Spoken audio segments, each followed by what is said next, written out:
Hey, wipe down. Hola, papa. Happy Thursday, boo. What's going on? I'm just gonna wait for a few minutes and then I'll do my introduction and then we'll get right into it. Thank you, love. Thank you. How's the wife and kids?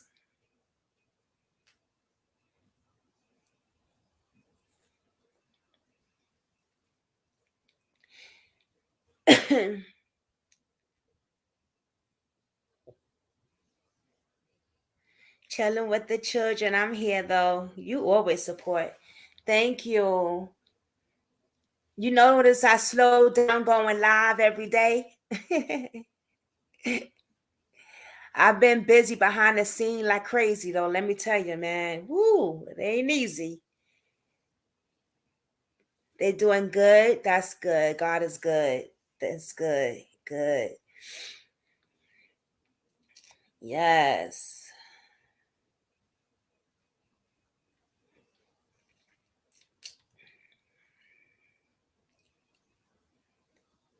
I'm gonna wait. Oh, it is corporate. Hey, Miss V. Mwah. Share you out. Oh, thank you, Wipe Down. Hi, Miss V. You miss me? Aw, you gonna make me blush. You better stop. You know I'm sensitive up on here, girl. I start crying and stuff.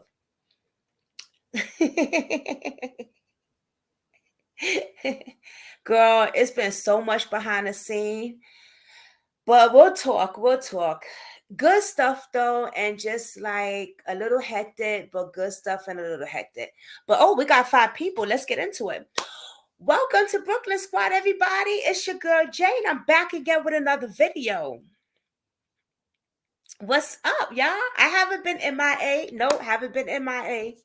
That's for sure.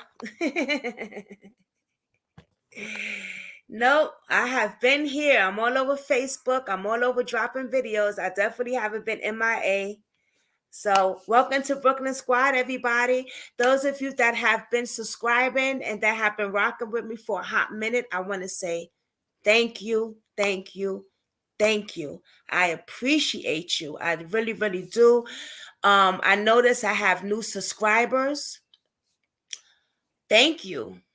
I appreciate you. Thank you for giving me a chance. Thank you for giving Brooklyn Squad a chance, because you didn't have to do that. And I do appreciate that. You understand? I really do appreciate that. So thank you so much. So welcome to my platform.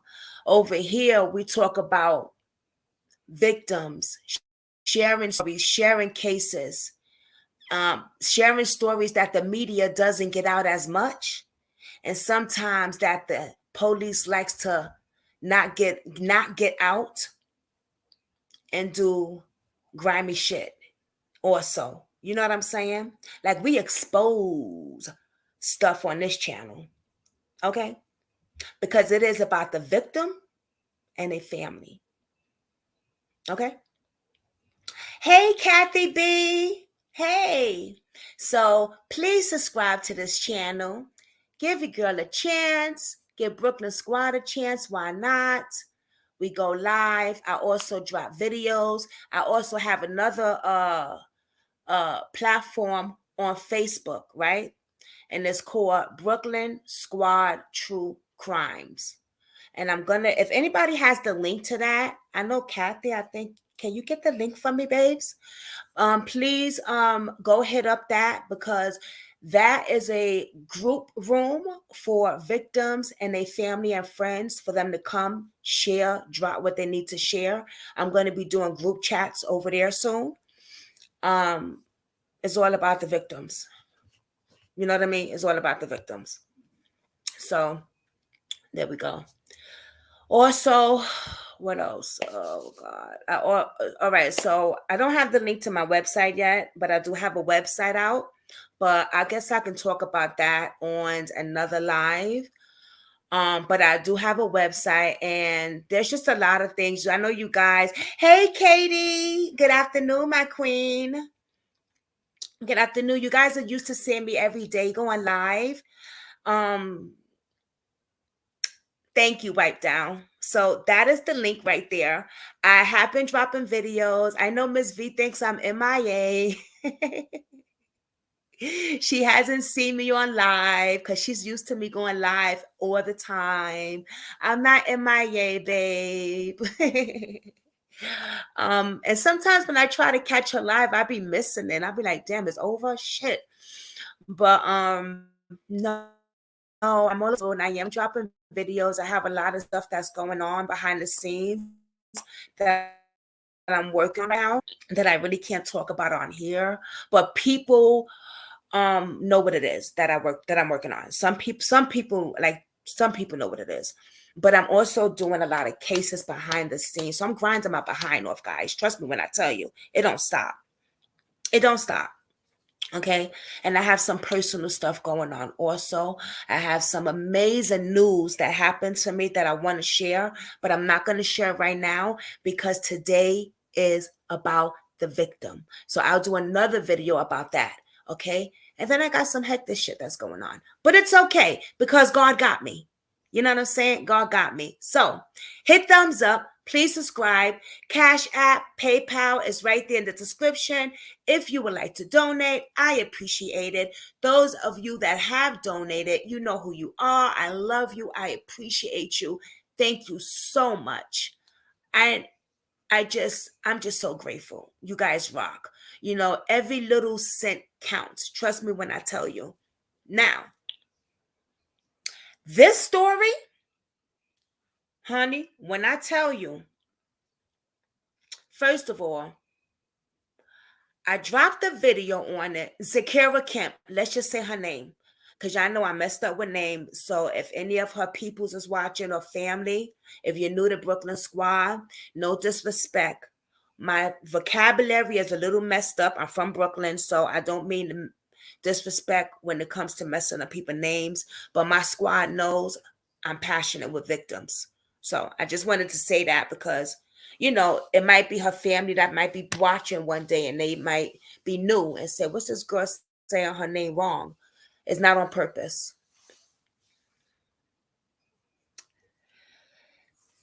Zakira Kemp. First of all, beautiful young lady. Let's just take a look at her. Let's just take a look at her. A few pictures of her. Young lady. Okay. Beautiful. 20 years old. 20 years old. A little younger than Shaquilla Robinson. And she from Texas. Okay? She from Texas. Now I have family from Texas that lives in Texas. Okay. Now, I have been looking at this story for a little while, for a few weeks, right? I wasn't going to do a video on it. I wanted to go straight live on it because there is just so much. You have to go live on it. For me, not speaking for anybody else. I'm talking about for me. I needed to go live because there's just a lot of stuff on this case. A lot. You know what I'm saying? But then I was like, let me drop a little news clip just to get her out there so I don't blindfold people when I go live today. You know what I'm saying? And they be like, well, usually Brooklyn would drop a news clip or a little video before she go live. If anybody know me, that's what I usually do. You know what I'm saying? So that's what I did yesterday. And then boom, here we are today. Now, let's get into it. When I heard about this, it reminded me of Shaquilla Robinson. Because I was like, friends. How can we want to trust our peoples that we're with? And it's a shame when we can't. And we're not going to blame ourselves Because I hear people, some people say, well, nobody, you watch who you be trusting. Ain't nobody tell you to be hanging out with that person, girl. I'm listening and will pop in and out the chat every now and then again. I'm taking care of you. Oh, yeah, it's okay, Kathy. I know you, babe. It's okay, babe. You, girl, you good. But it's not our fault that we choose the people we choose because we think that they really got our backs. We think that they really support us. We think that they really love us. We think that they're going to ride or die for us. But the jealousy, the envy, the hatred, the con artists, the devilness in them, child,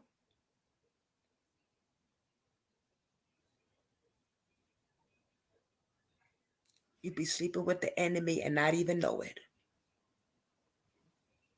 You be hanging out with the enemy and not even know it. You be telling your secrets to the enemy and not even know it. You be pouring your heart out to the enemy and not even know it.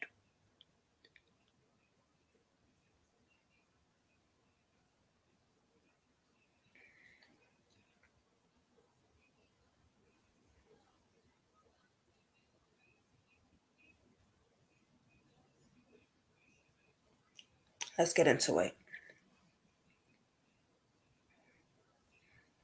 Now, this young lady, people come in your life for a reason and a season. We keep some people around too long. They are past their season. Girl, you better share that. Hey, Kathy B, you better share that. You better share that. Oh, I want that. Write that and send that to me. Girl, I want that. I'm gonna put that in a nice design, and because that is so true. That is so true. I haven't said that in a while too. We keep people in our life for a reason or a season or something like that. I used to hear that a lot. Yes. Zakira Kemp, Texas woman. Mom refuses to believe she died in car crash. Says things are not adding up.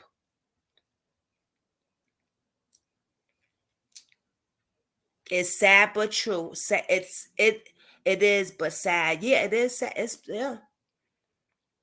Look, beautiful young lady.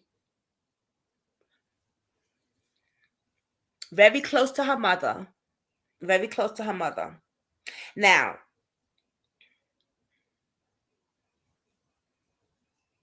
the way she had her friends, she treated her friends. They wasn't just her friends. They were like family. Sometimes you got those friends that like they okay, that my friend. That my friend, she my friend. Okay. But you got those friends like, nah, that's my dog. Like, yo, like I put her under my wing. Like, she family. She family. That's my heart. That's my soul. That's how she treated her friends. Like they were family.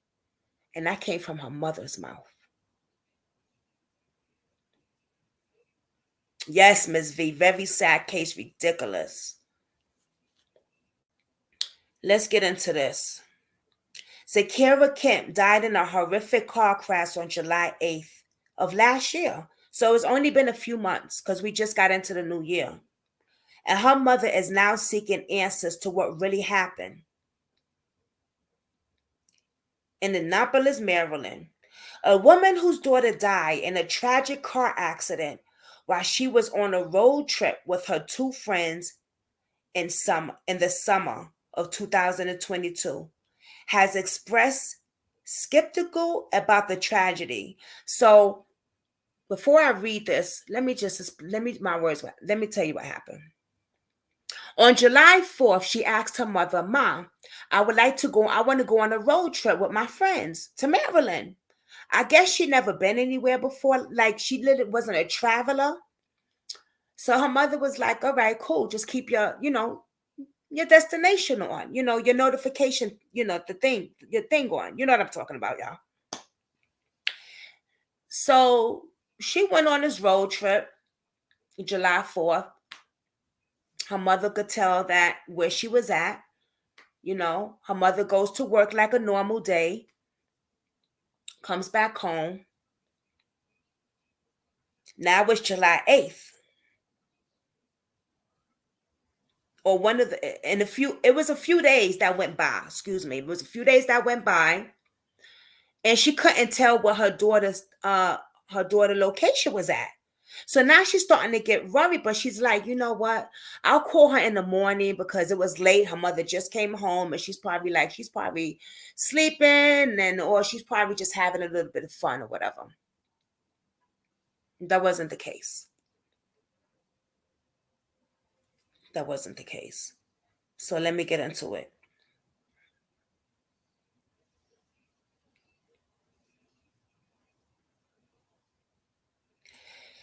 Oh man, daughter died in a tragic car accident while she was on the road trip with her two friends in the summer of 2022, July 4th, has expressed that the things are really skeptical, according to the police. Okay.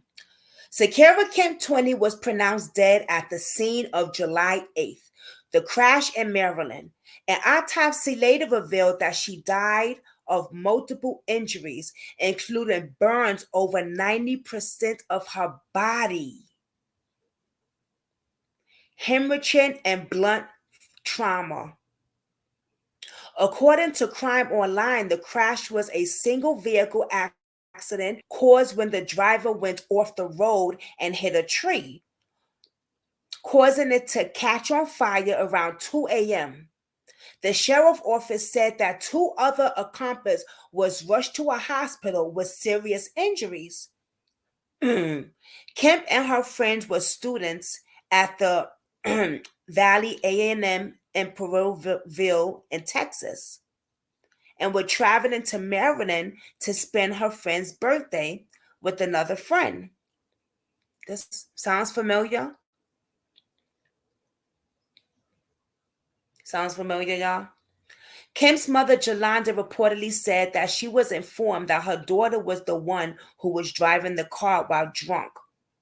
She asked how her daughter's body ended up in the back seat of the car if she was really driving. Now,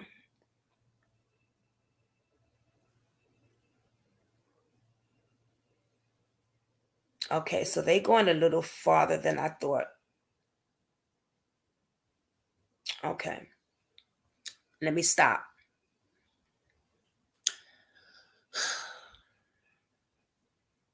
The friend's mother calls the mother and says, something terrible happened. Something terrible happened. She's crying. She's hesitating. The mother's like, what's going on? What's going on? She's hesitating. Then the mother says, it's Zakira dead? And the phone hangs up.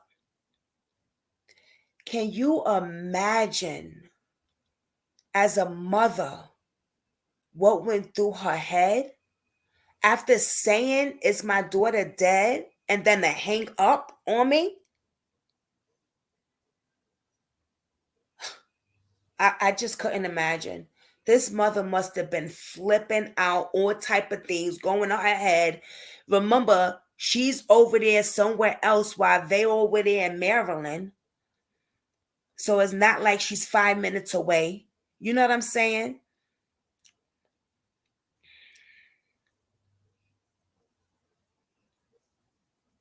She finds out her daughter's dead. But then they said, well, Zakira was drinking and driving, and she didn't survive. The crash was too much. It hit the tree. The car got on fire. She didn't survive. Now, but let me back up. There was other people in the car, right? That all of them survived. They all survived. They got each other out the car. One of the guys had his girl. He grabbed her out the car.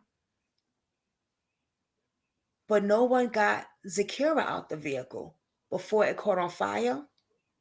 Now, they said she was drunk and driving, right? The autopsy came back. There was no alcohol in her system. And if she was the driver, Jolanda reported after she was informed that her daughter was the one who was driving the car while drunk, she asked how her daughter's body ended up in the back seat of the car if she was really driving. Good question. The autopsy report says Zakira has been consuming alcohol beverage prior to the crash. She also added that one of the friends told her that the crash site, hold on, the autopsy report said Zakira had been consuming alcohol beverage prior to the crash. She also added that one of the friends told her the crash site was in the middle of nowhere, but later she came to know that a neighborhood, when she arrived at the scene,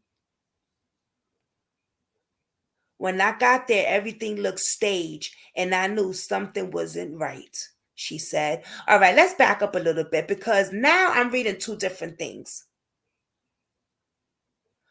One report that I read said the autopsy said this young lady had no alcohol in her system. Now, this report that I'm reading saying that the autopsy report said Zakira had been consuming alcohol beverage prior to the crash. Okay, that's important. That's important because the word prior is important to me. They didn't say she was drunk. So it could have been alcohol a day before, right? She could have been drinking that day before. It's still in her system or hours before.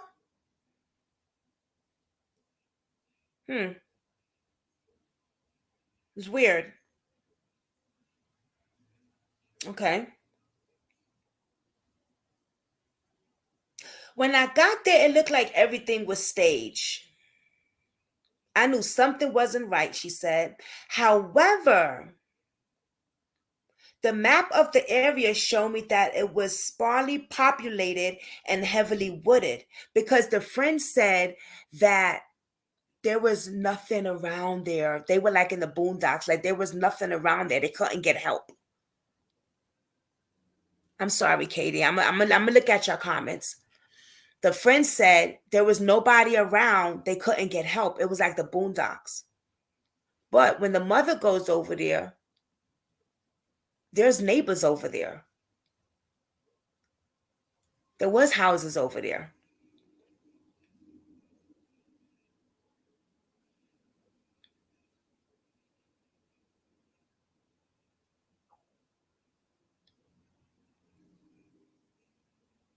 Jelana said that she knew the friends were lying and wanted to know the truth. They were lying about what happened to my daughter. I am trying to understand how my daughter is the only one that didn't make it. Jelana stated that when she visited the crash location, a woman there told her that a man, now listen to this is important, and I've heard her mother say this, that a man had been there who claimed that his son died in the same type of crash at the very same spot and said that his other family members were injured in the hospital.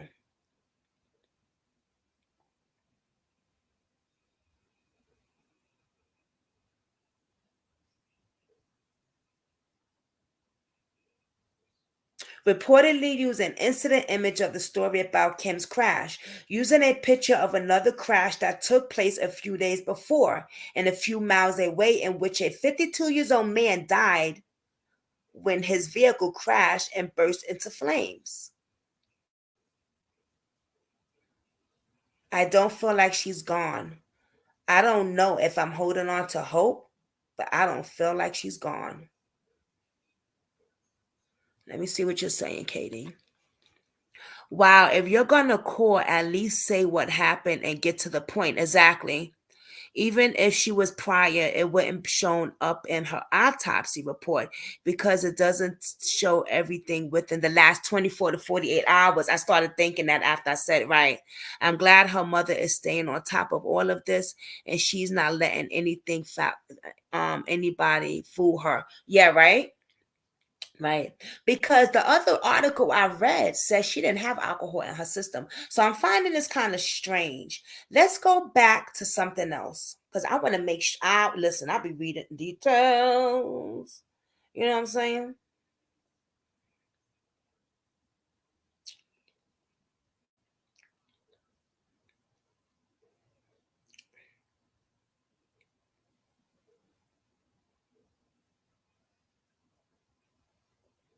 So she was home for the summer with her mother.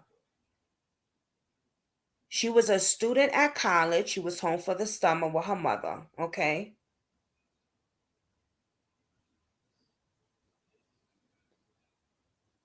And there's another thing that bothered me. Okay. The height. The height.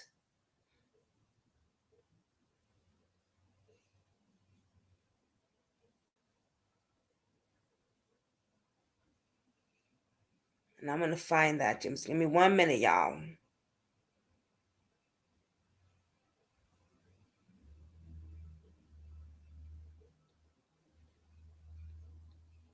Okay. Another thing, the autopsy report that the body they found inside the car after the crash was 88 pounds and 3 feet and 3 inches tall. But my daughter was 169 pounds and 5 feet and 4 inches tall. Hmm. I see. Shell Nation! Hey, babe! You made it.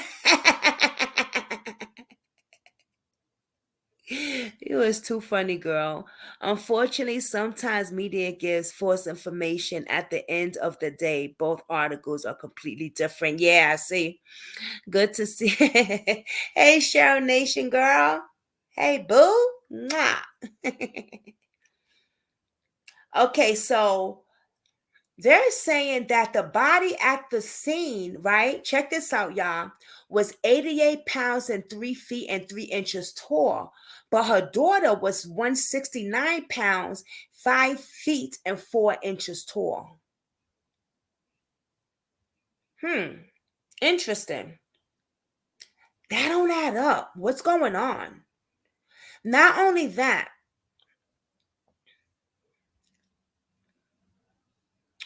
the young man, which was her best friend, was supposed to have all these surgeries done, this and that at the hospital. But he's seen at a carnival very fine with his girlfriend.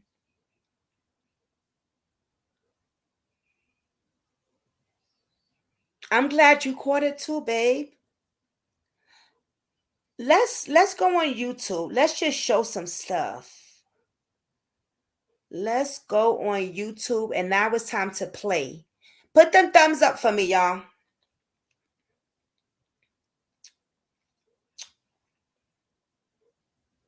Oh, my leg. My poor baby is sick today, Dave. He not sick, but his back is killing him, y'all. So y'all keep Dave in prayer.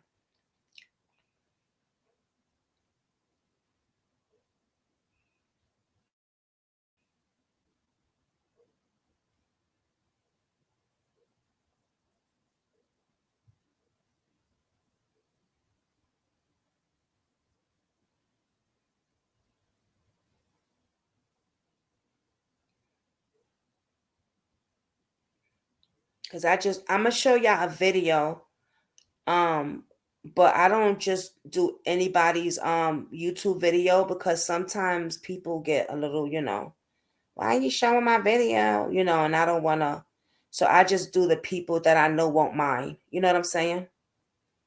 And this young lady, I heard her say people could use her video. So there are so many unanswered questions. Where is Zakira Kemp? Okay, hold on. Hold on.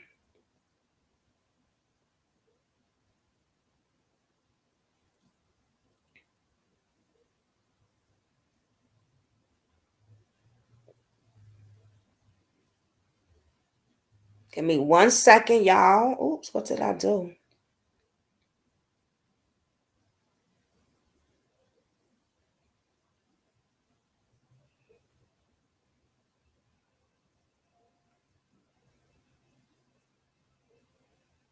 I just want to put somebody's link right here. Go tell her that Brooklyn Squad. Okay.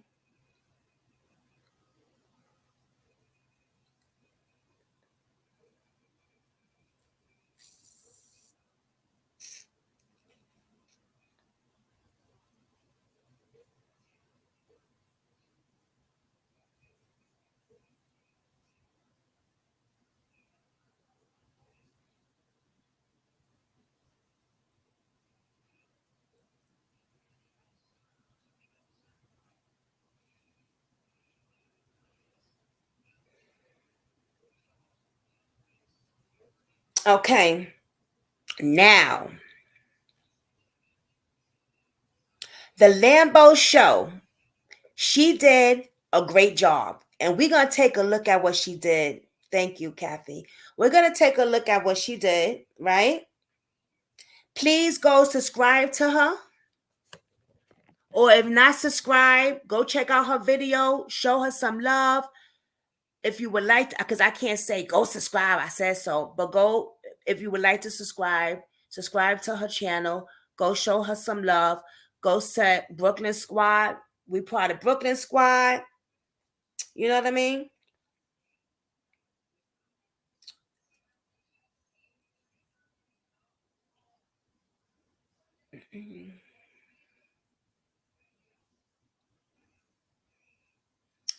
Let's watch the interview she did with her mother. That is her link right there. And I know that she was saying before the people they could share her videos and stuff. So please go show her some love.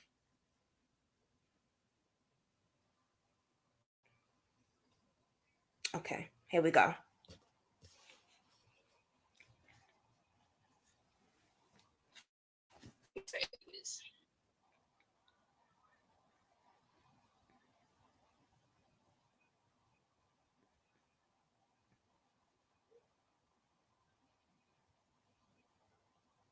They still can't see it?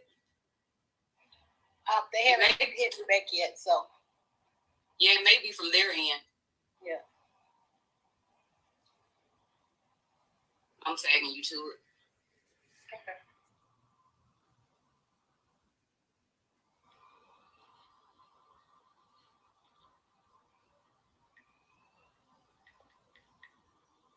So good evening, everyone. Thank you for tuning into the Lamppost Show podcast. If you can, please share this live out.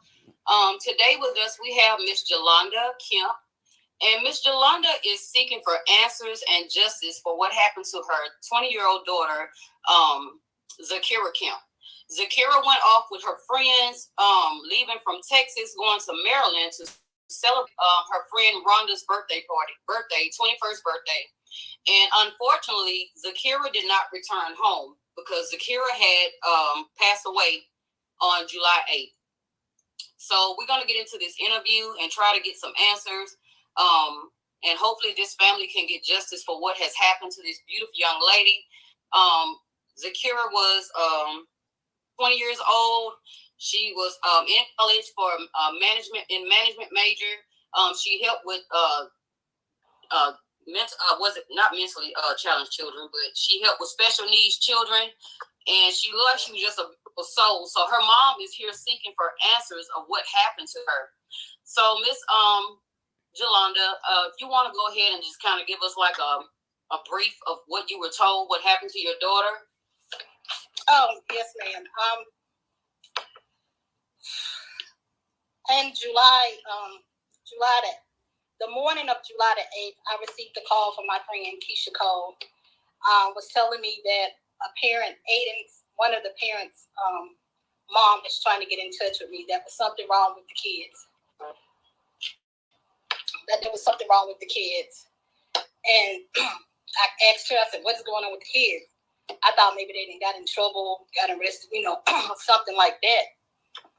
She was like, I don't know. They wouldn't tell me. So when I did call the mother was like, I got to call somebody else. She had to call another third party. And when I got on the line with that third party, I'm still asking, what's going on with the kids? Because I'm like, now I'm getting panicking, like, what is going on with the kids? I'm frustrated.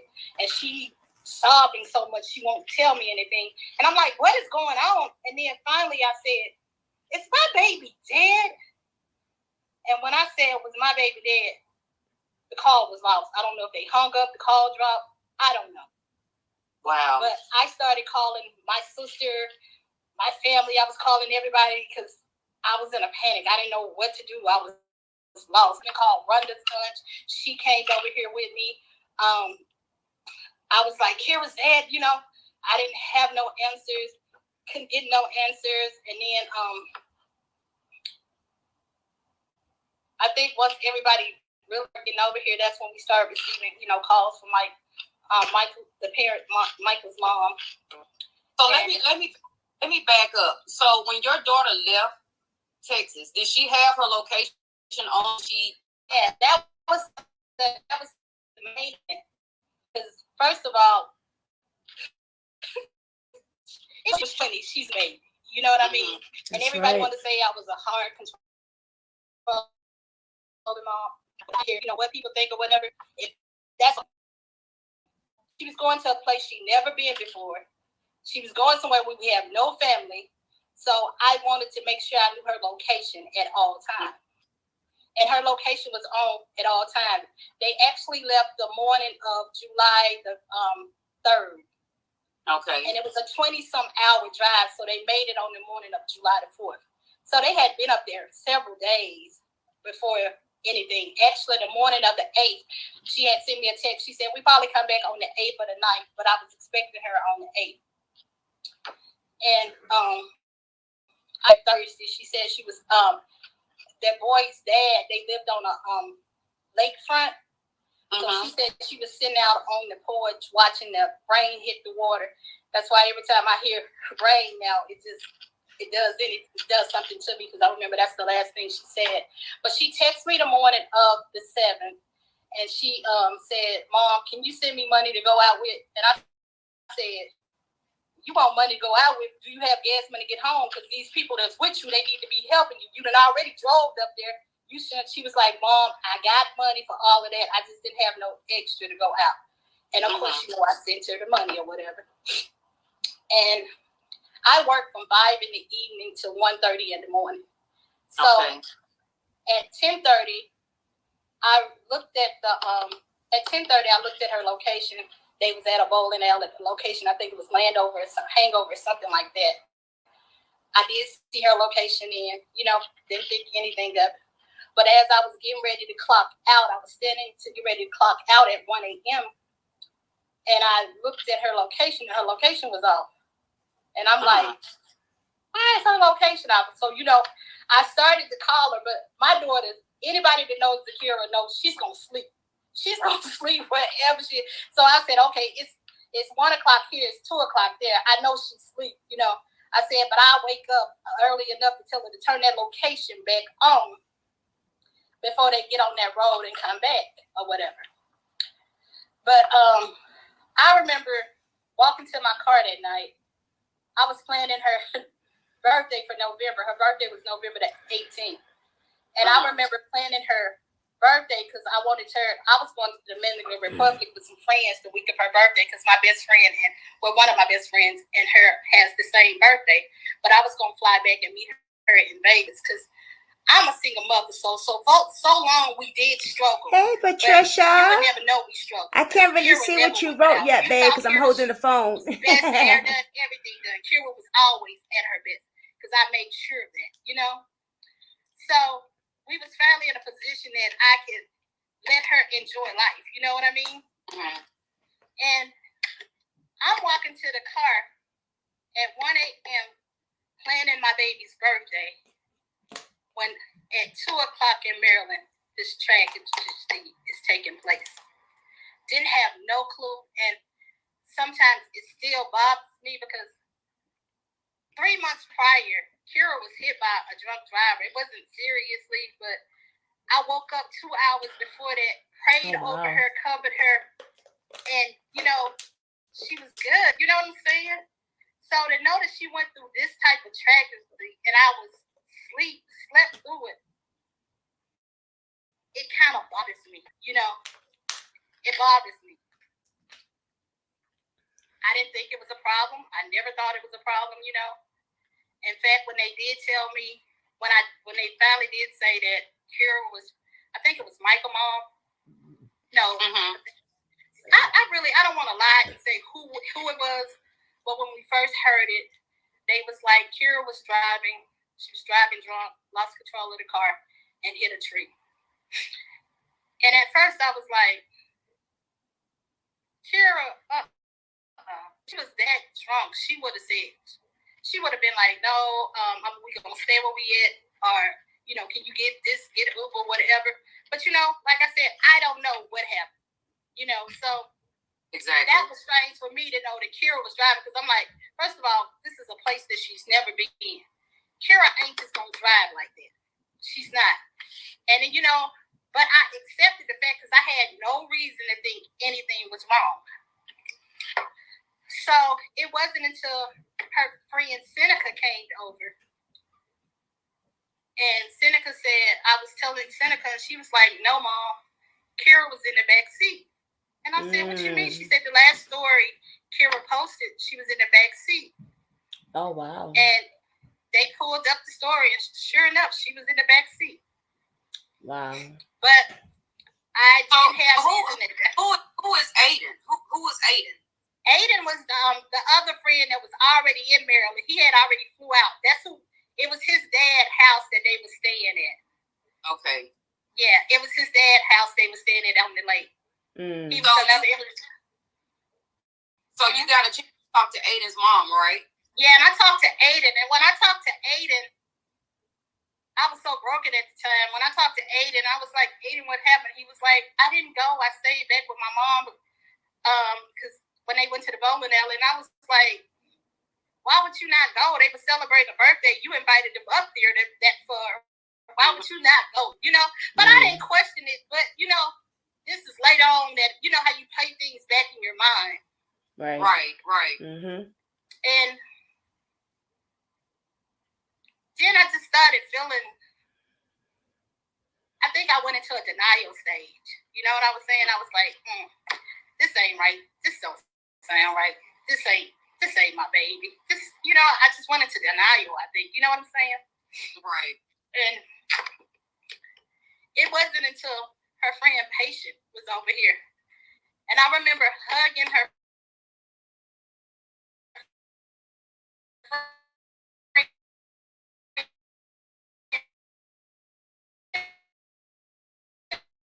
Patient. And I had to accept the fact that my baby was gone, you know? Essentially, you know, you start preparing, you know, for this type of stuff. So in my head, I'm sitting there saying, okay, this is my baby. This is the last chance I get to dress her and do what I need to do to her. You know, I said before she left, she got her hair done. And before she left, she had her nails done. You know, I said, so I just got to find her something nice. You know, this is what I'm preparing for. Wow.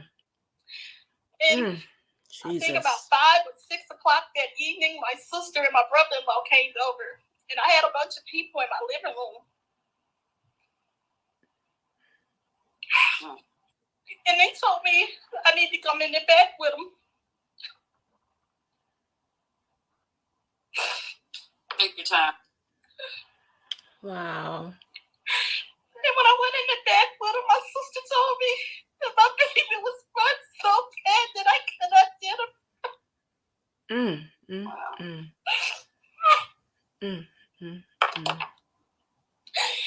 And that just sent a pain that you can imagine. All I could do is just pass out and scream on bed. Jesus.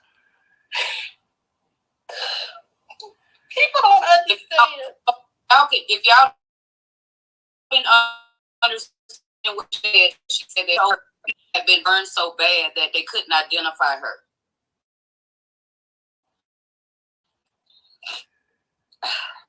I'm sorry, y'all. I'm so sorry. I didn't think I would. I thought I had it together. I don't have anything to be sorry about. Nothing at all. Right. Nothing. So I remember calling her Brenda's aunt, and I said, "Fred, they left my baby in that car."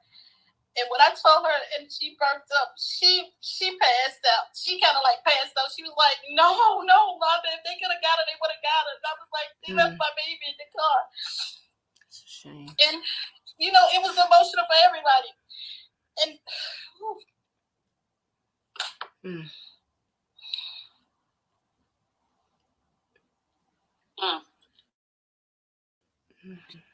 was emotional for everybody. And you know, since it's been going on, it's been a lot of fuming back and forth, a lot of animosity. And the animosity is sad because they think I just want to blame somebody, just to blame somebody because they feel like, oh, you and Kira was fighting, you feeling guilty. Let me tell you, the fight that they're talking about, me and my daughter got into it 2 weeks prior. No, it was 3 weeks prior. But what parent does not disagree? And that's the point I'm trying to make. And that's nothing I said did to my child, I did not mean at that time. I did mean it because I said it. And you want to know, we was fighting again about Wanda and Mike because my child is home for school. They want her to come to us and them to the store, take them here and take them there. Every other morning, he's calling and telling them, "Come get her. I don't want her down here." You know what I'm saying? And I said, "I'm taking care of you. How am I taking care of you and you trying to take care of somebody else?" So she wanted to get smart. So guess what? I told her, "Get out." And she had on the towels. But I got a son, and my son was like, "Mom, you ain't doing it like that, you know, whatever." Parents and she go was through like, it. "Oh, she got out. She stood outside for a while, but she came back in, and she thought she was going to go with the car." And I said, "Oh, no, ma'am. You ain't going to take that nowhere." And she walked over her friend's house. So fast forward 2 weeks before that, me and her went to Mississippi together. My cousin was having a fifth. Yeah, but get back to the case though. But anyway, with the accident, this is where all the suspicion and everything started playing way. Can I ask you, what did Michael's mom tell you happened to Michael in the accident? Oh, she said that Michael had 2 collapsed lungs. He had just had open heart surgery. His hip was broken. He had a bone coming out of his protruding out of his leg. They said that the paramedics said that it was a miracle that he was able to even pull Rhonda. Hold on. Okay. Oh, okay. I'm good. I'm glad your daughter's feeling better. Okay, Patricia. Now remember when I said, y'all, there was her best friend was supposed to have surgery and have all these things wrong with him and all that, y'all. This is the part. Let me tell my face how this. I'm holding the camera. I'm holding the video for y'all, so my hands be shaking. So it was kind of like.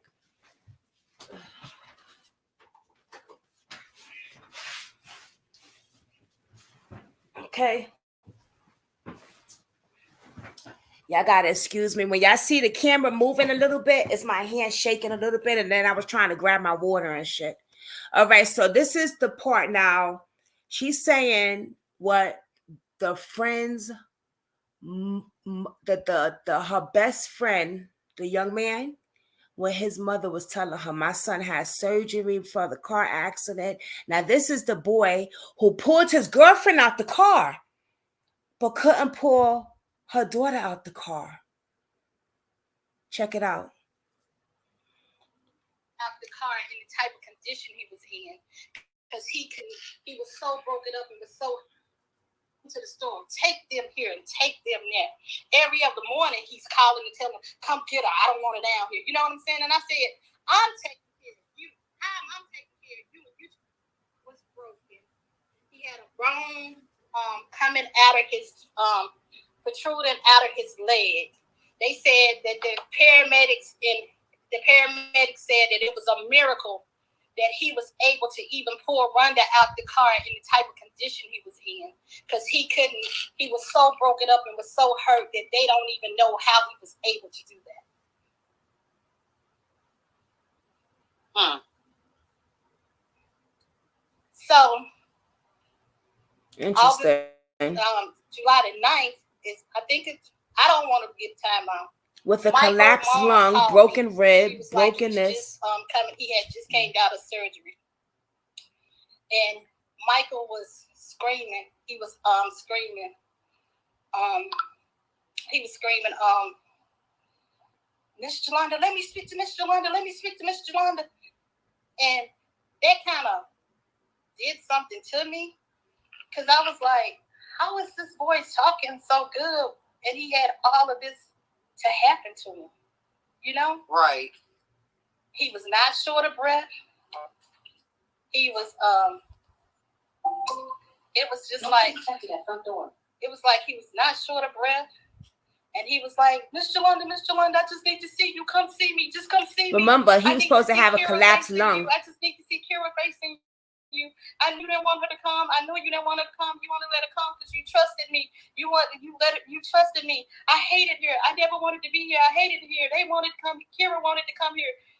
And he said to me, I was supposed to protect her. And when he said I was supposed to protect her, I couldn't understand why would he choose those words.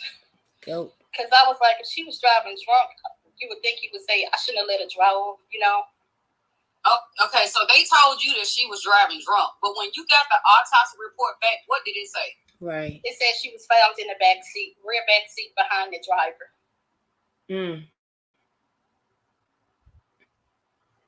So they're not wanting to tell you who was actually driving that car. Yes. And I can understand if it was an accident.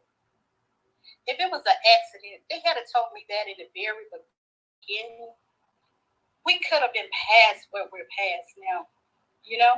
And it's not only Michael and Rhonda that I'm having a problem with. It's the medical examiner's office. With their reports. It's the Charles. So what did the medical examiner tell you? The report stated that the body was so severely burned that both forearms, right greater than the left, her lower legs, everything was burnt to the that it was amputated off. She had no arms and no legs. Wow. What? From a car? And it said the body that they received was 88 pounds, 3 feet, 3 inches. My daughter was 169 pounds, 5'4". So I'm like, hold on, wait. She lost 2 inches? And a lot of pounds. So were you able to bring her body back to where you were? No. I went there with my friends and we tried to go see the body, but they said the state of Maryland state guidelines at the medical examiner don't allow the family to see the body there. I was just told on this week I could have went to the funeral home, but I wasn't given that option. In order for me, my only option, because I didn't believe in cremation. Even though she was burnt, I still wanted the body to bury, you know? Right. But they told me that my only option was to get a funeral home there, and I had to pay and sign for cremation before anything could even be released to me. That makes sense. And so when I asked to see my sister, I had my sister to sent off for the autopsy report, and we also requested the pictures and everything that was from the report. Right. We got the autopsy report, and we never got the pictures. And when I called back and asked for the pictures, they told me I would have to get a lawyer or just as a subpoena to receive those pictures and everything. For what? Because the reason I wanted to see the pictures, she shouldn't have to get a lawyer. The medical examiner report is so inconsistent. It's so many mistakes. Because in the thing, it said that she had arms right greater than left, but they said the identification tag was on the right wrist. Ooh. But how can they tell you that you got to cremate your child? How? Right. That's what I was fighting. I was like, I was fighting it. I was saying, hey, that's my right. This is my right. I'm her mother. Right. But I wasn't given that. I wasn't given anything. They violated my rights. And then when I got there this week and they allowed me to see those pictures, when I saw those pictures, I didn't know what I was looking at, honestly. They were so horrific that I was trying to find pieces to just be like, oh, okay, this is, you know. I tried to look in the mouth, but I couldn't tell the teeth, you know. So I asked the medical examiner. I said, "Hey, can I just see the dental records that y'all use to identify with, so I could, you know, have that peace of mind?" They denied me that right again, and I was like, "Yes." And I said, "Why can't I see the pictures?" She said, "We don't have them." What? And I said, "What do you mean you don't have them?" I said, "You signed off on this report telling me this is my child from her dental records. Right. Now you're telling me that you don't have them. I have to call another doctor to get them. So if you don't have them, how did you have me sending over a body to have me cremated that y'all didn't say it was real? You wrote and signed off on this medical examiner thing saying that this was my child." Yes, you're gonna need a real good attorney to fight this case. If anyone sees this, please, because I will be firing my attorney in the morning. Wow.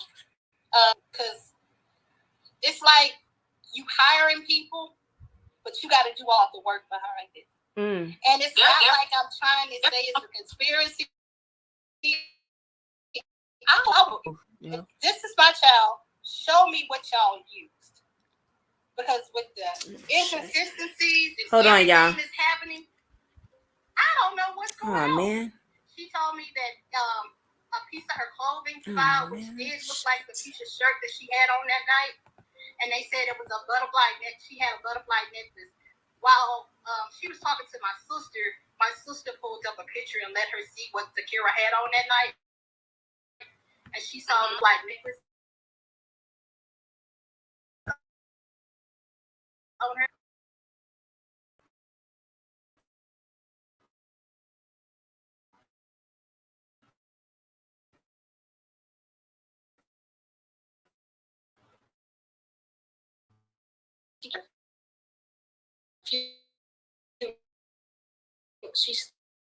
We sent it over. The funeral, we was there, and the funeral home said they take detailed, what they said, they take detailed records, and they received no necklace, so can't nobody possess the necklace. It sounds like there's a lot of stuff being covered up in this case. And if your daughter was driving that hill when it crashed, what was the cause of the accident? We don't know, because when we went to the accident, first of all, I got there July the 15th. So July the 16th. And when we went out to the the newspaper article that was in Maryland, we took that address, and me and my friends, we went up there. Because when we was first told about the accident, we was told that it happened in the middle of nowhere. They couldn't get help. Somebody even said that they was propped up against a fence when the paramedics got there. I'm not sure who said that, so don't take me for my word or whatever.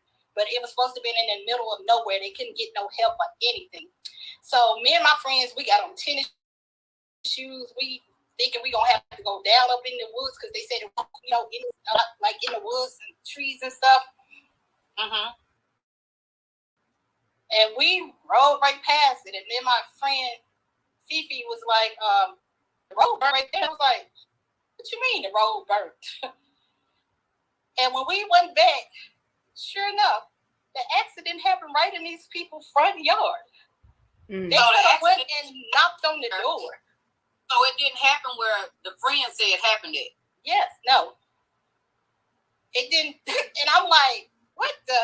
And they said it was a winding road that she probably ran off the road because it was where the road, kind of like have a ditch or whatever. Mm-hmm. There, everything is level. Everything is level. You're gonna go down off in the road and like skip. It was nothing. So I'm looking at my friends and they looking at me and we're looking like, what the hell? You know? We was like, what is that's ridiculous. That's a shame. And so it was a lady sitting outside on the bench, and I said, because I wanted to put up a memorial where the spot was, but I had to get permission because I'm in somebody's yard, Right. So I get in the people's yard, and I asked them, is this what an accident? And she was like, yeah. I was like, did y'all hear it? They was like, no. When we woke up that morning, the cops was knocking on our doors, asking was we the one that called 911, and we didn't call. They said they never knew it was happening. Nothing even happened out there. What? But I'm like, no way, all this happened in your yard and you didn't hear anything. So I started putting a picture up of my daughter and the bed. Who is that? And I said, that's my daughter. That's who died in your front yard. She said, no, ma'am. She said, no, ma'am. I said, yes, ma'am. She said, no, it ain't.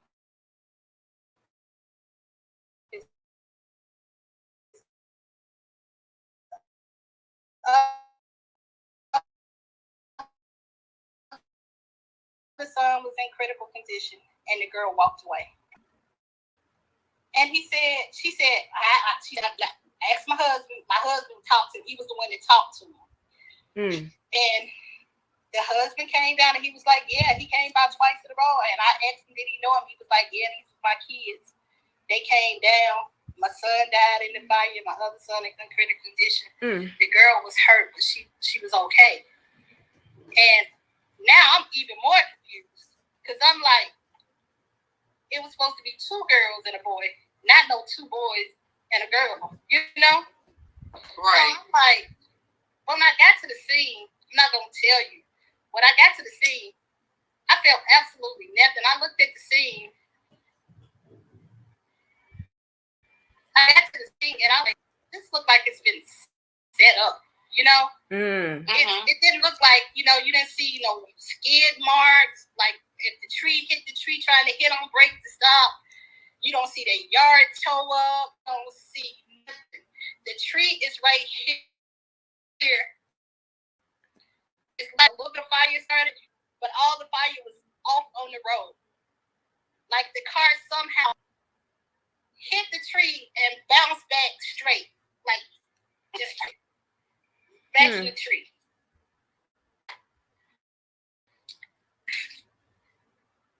I'm just like, what is going on here?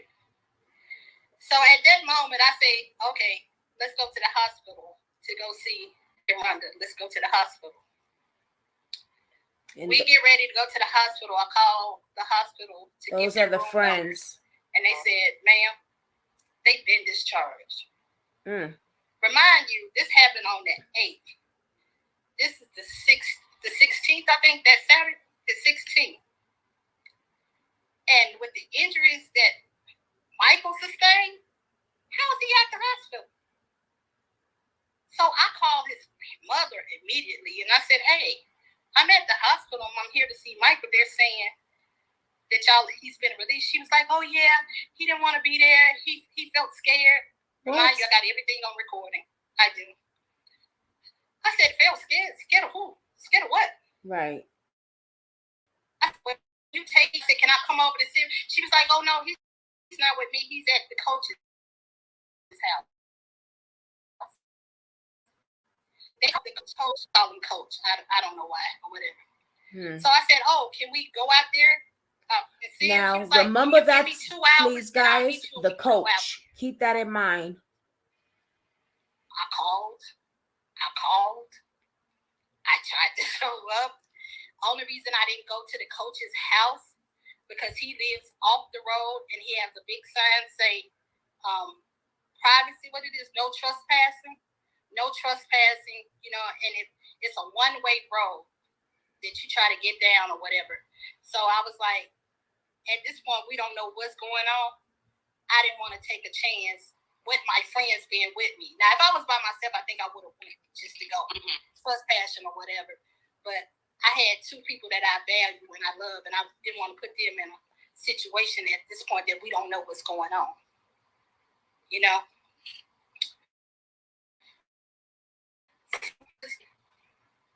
It's, what, almost 5 months? 5 months on the 8th? And still no answer. I still don't have a final police report. Wow. I still have inconsistencies with the medical examiner, the police officers, nothing. Dealing with the let's talk about St. Charles County Police Department. I got a very supportive family. I got a great support system. And with this going on, my sister has been taking care of a lot of everything. We miss you too, Patricia. But I was calling the detectives 24/7. They was telling me in July, I missed the key important part. So July the 22nd, Detective Brooks called me and he said, "Ma'am, me and my supervisor, Sergeant Juan Morales, have just met with the medical examiner, Jordan Taylor, and she told us," he said, "I know nothing I say to you can give you peace or comfort, but I just wanted to give you a peace of mind and tell you your daughter didn't suffer through the fire. The doctor said that she died on impact and she was dead before the fire started." And I took that, it kind of gave me comfort, you know, that I didn't know if my baby suffered during that fire, you know. Right. So let's fast forward to September the 20th.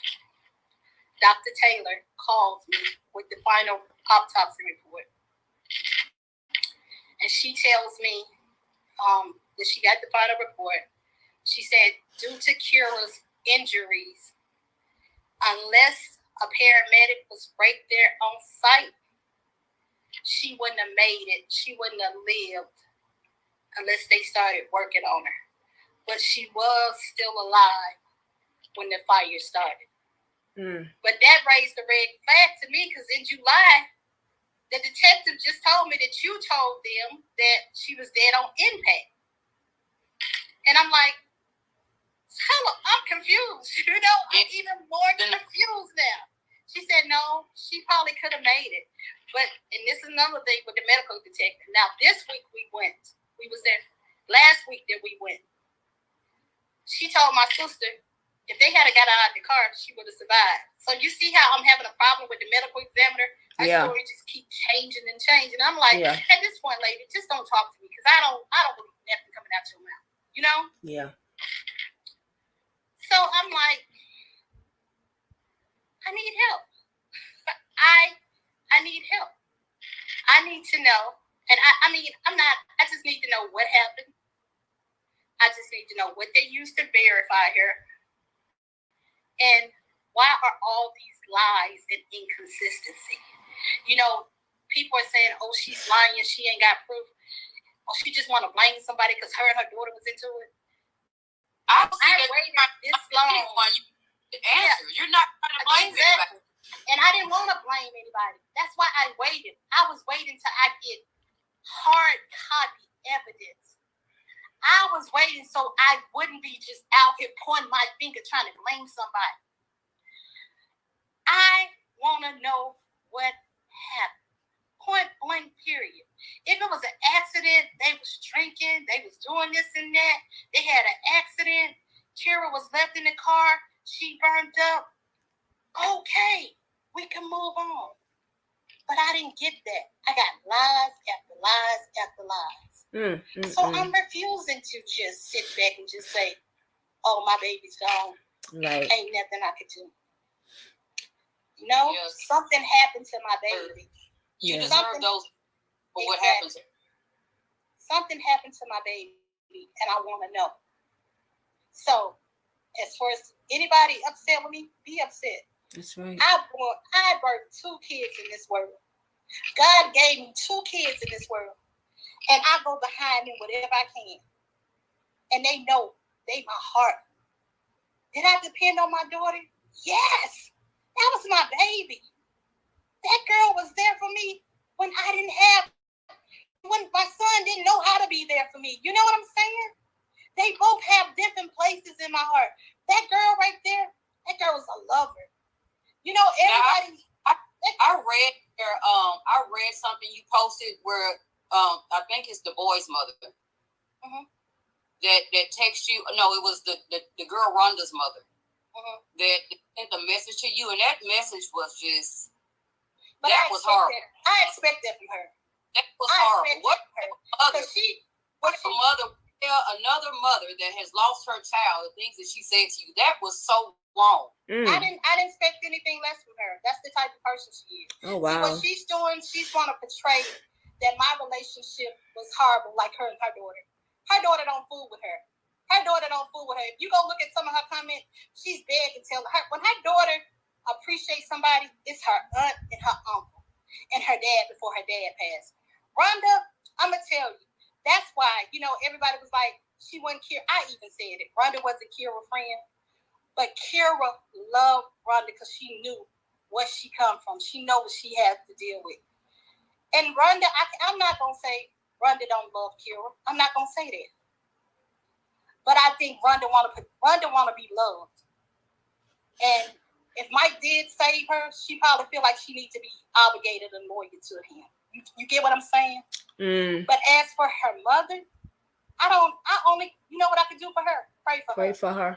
Because you got other kids, and to say something so sick to like you said to me, that was sick. But to say something like you said to me, that I ain't got no time with my daughter, we got God. You still got children in this world. What you speak, you can speak on yourself. You can curse yourself.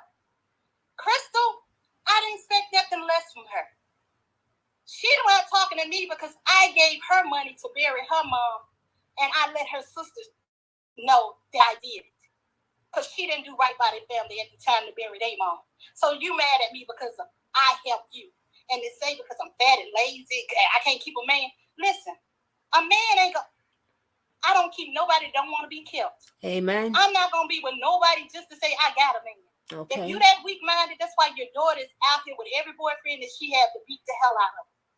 But I'm sorry. But I'm not going to do that. I'm not going to slander her or wish bad on her. She know how much Kira means to me.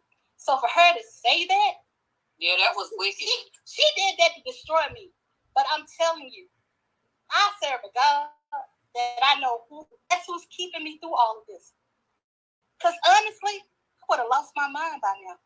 That was my baby. You get what I'm saying? My baby. And for her to say, oh, you ain't got no time with her. She gone. You know how devastating that was?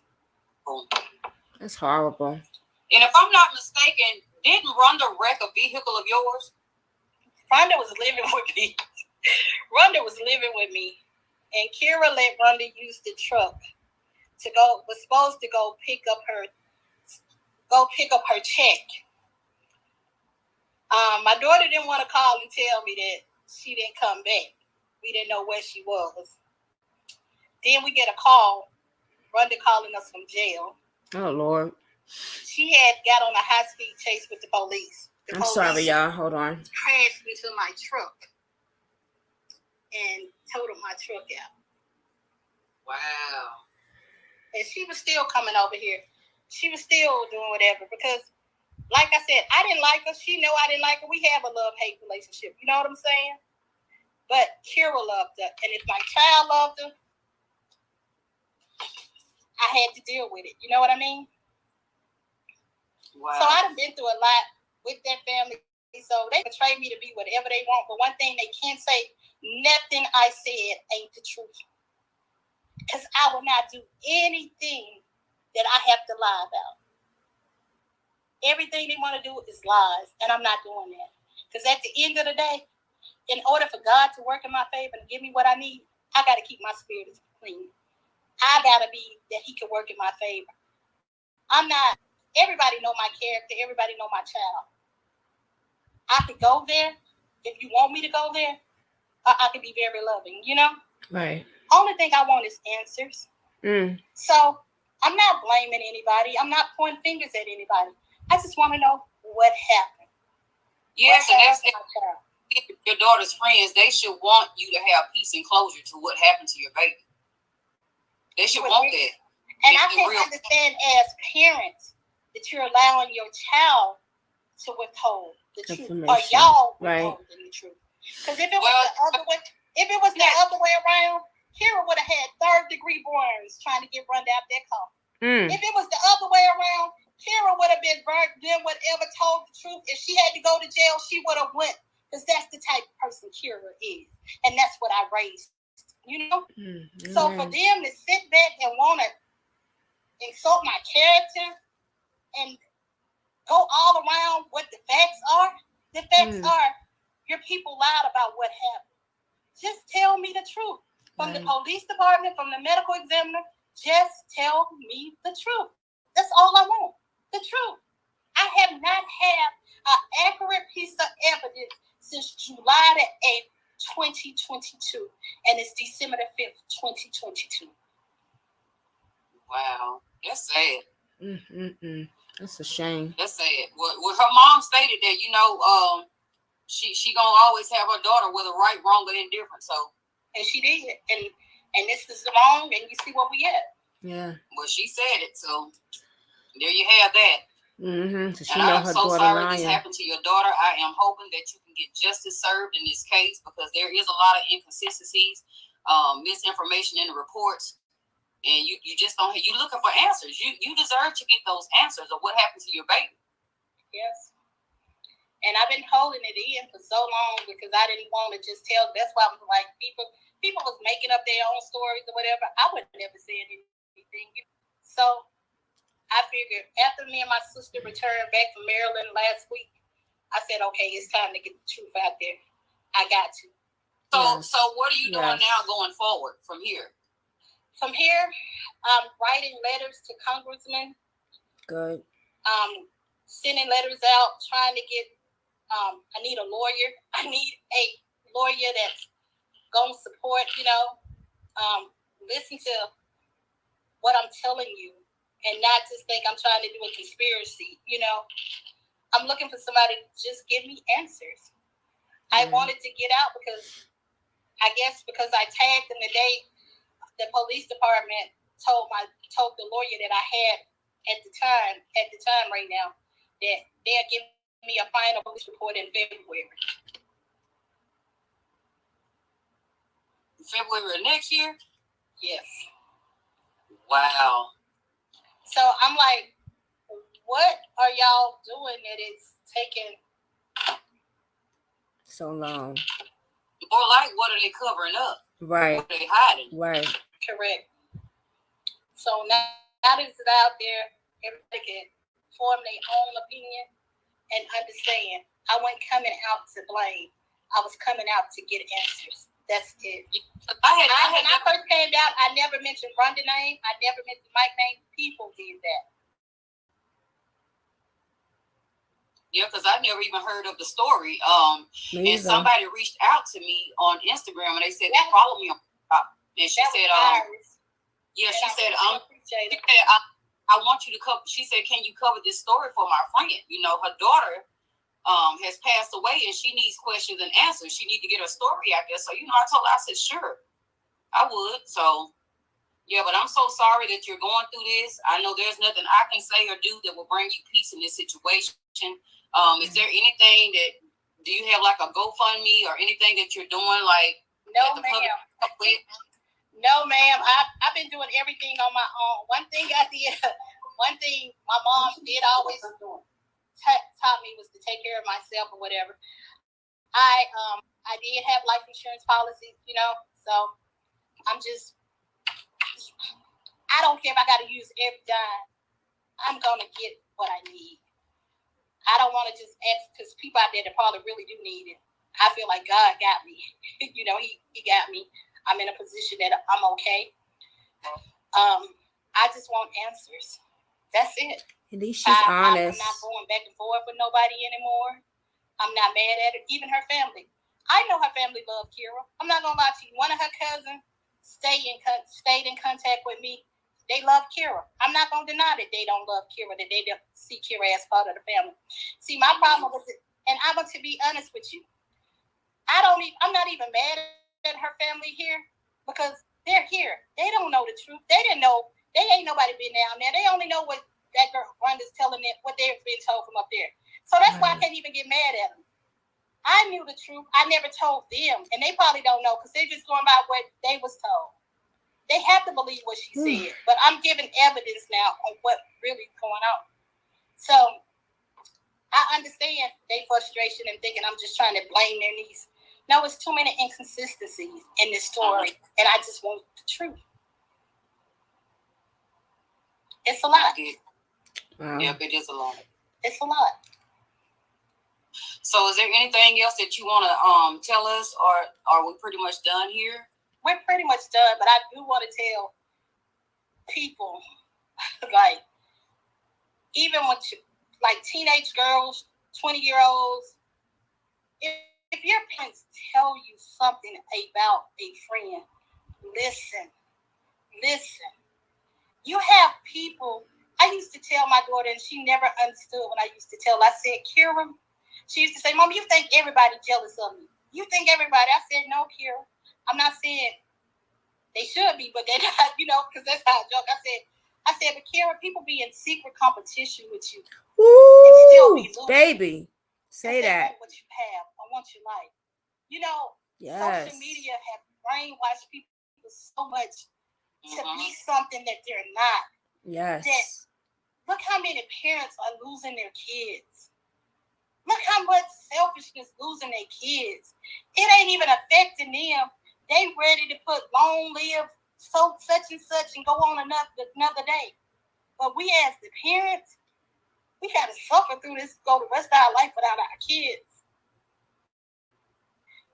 Value what you have. You know, find out who you are inside. That's right. Find out and be who you are. Stop trying to be what everybody else is, because people know how to cover stuff up really good. Yes. I agree with that.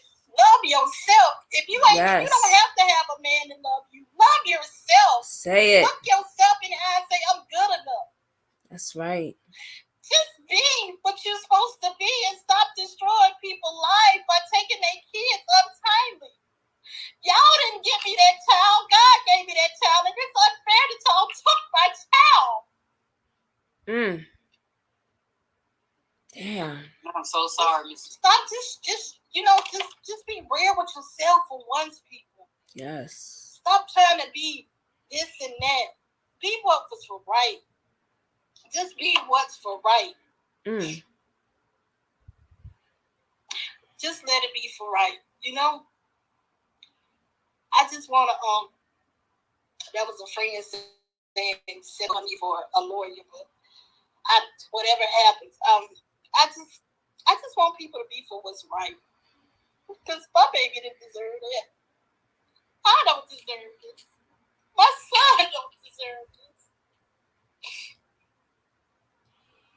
Because I know if it was the other way around, regardless how Crystal might have felt about me, I would have been right by her side.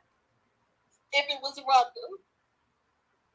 So for her family to be coming at me like I done did something, like I done threatened this girl, I ain't threatened her.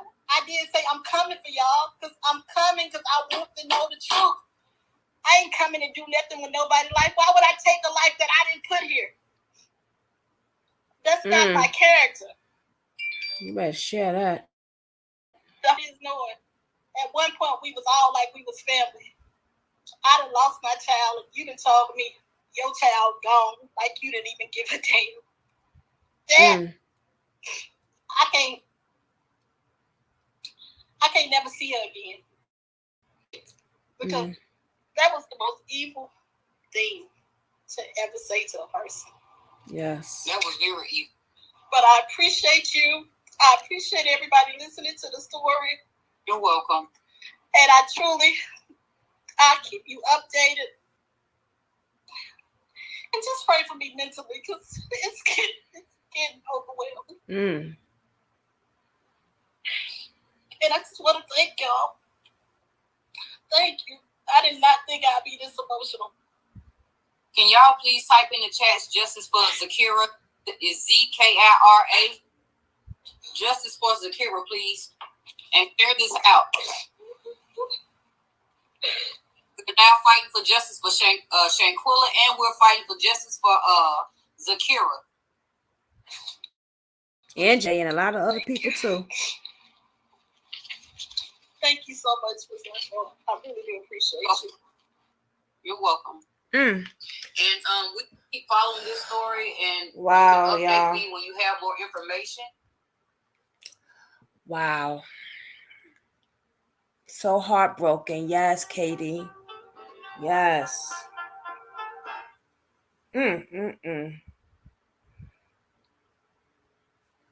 Wow.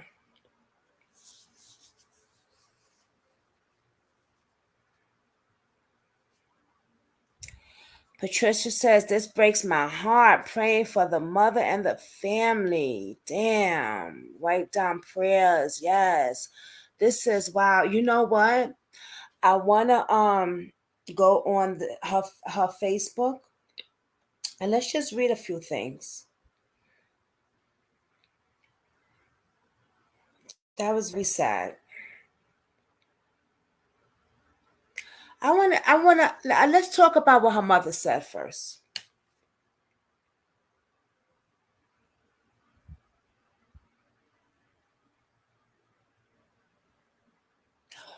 Cheryl Nation, you better come on up here. You want to come up? Because me and you have the same thoughts. Girl, what you just said, woo.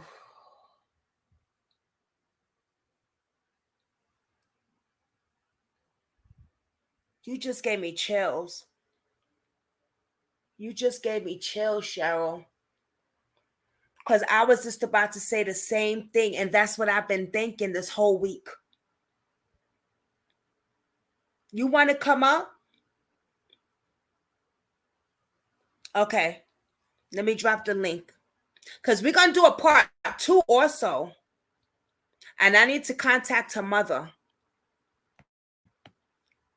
Why is this thing open up like this? Every time I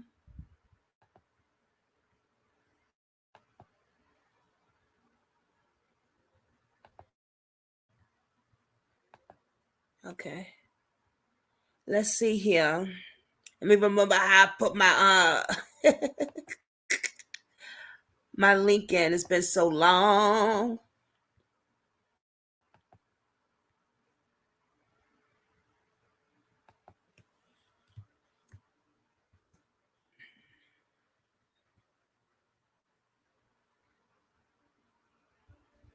Okay. I think I could still have, I could have somebody come up.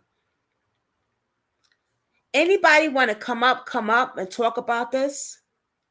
Because this, Cheryl when she just said that, I've been thinking about that this whole week. That's exactly what I've been thinking about. I think this young lady is alive.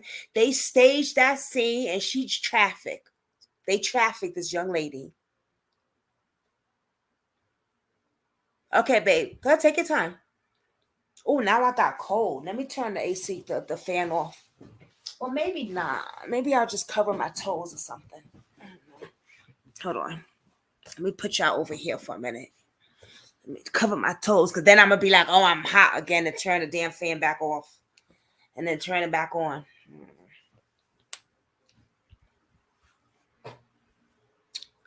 Wow. All right, while Cheryl was doing that, let's go on her Facebook. Because Kara Kemp, before she passed, she had a Facebook account.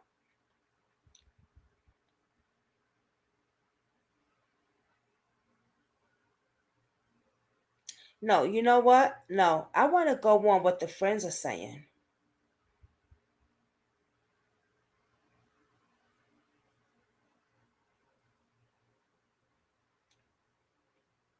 The Justice for Zakira Kemp page. Let's go on that.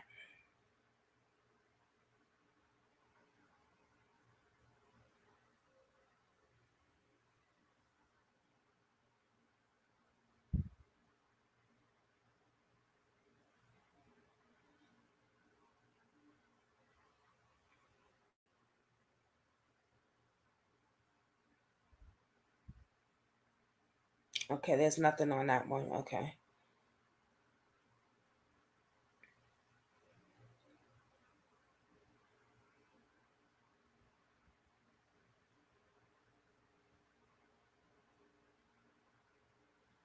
Oh, you gotta wait.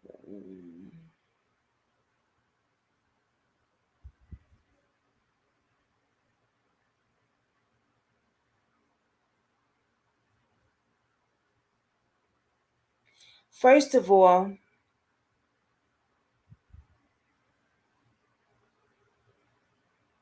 so this was supposed to be one of her best friends right here.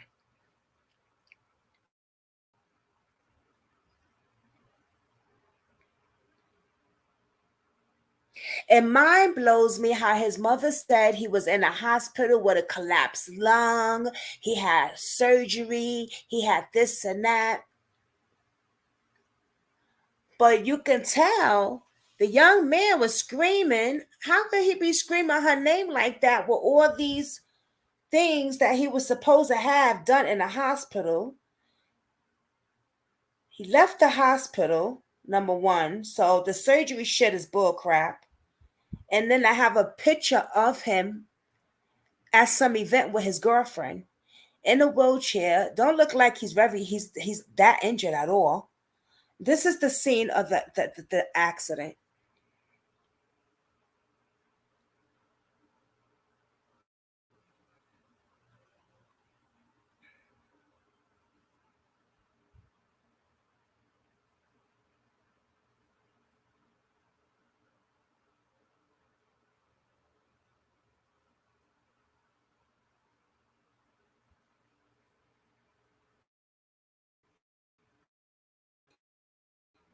What is that? Hmm.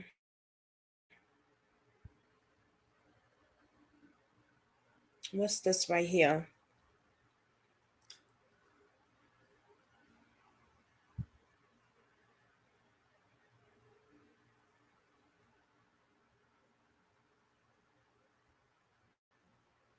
Interesting. Houses over here where, okay, let me just make sure I'm correct. Wait, there's three comments, so let me see what this person said. That's not the location. Oh, who is this? No, this is it.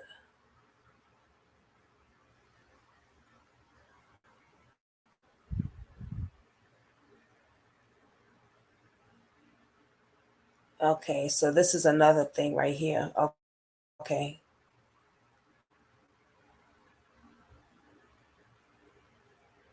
Okay, here we go.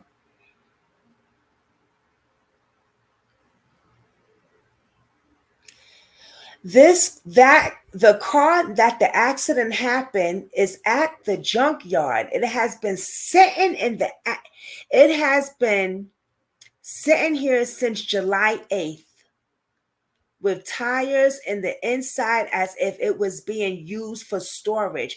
How could this investigator investigate a car that's out in the open at a junkyard? And why wasn't this car sent to the crime scene unit building? This is where they had the car, out in the junkyard. Does stuff like this sound familiar? Remember when Jelani's mother went to go question about her son's vehicle and she found it outside? Just hanging out there? Why do police do shit like this? What's going on? What are they covering up?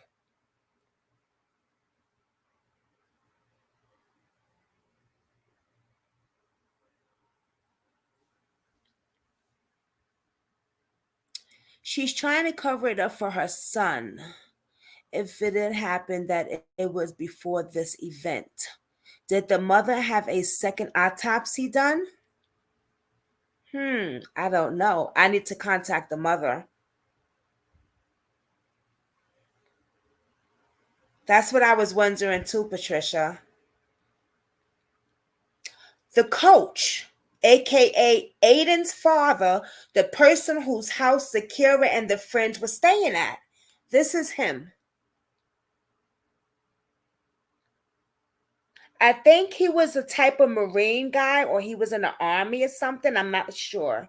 I have to recheck, but I heard that. But this is him.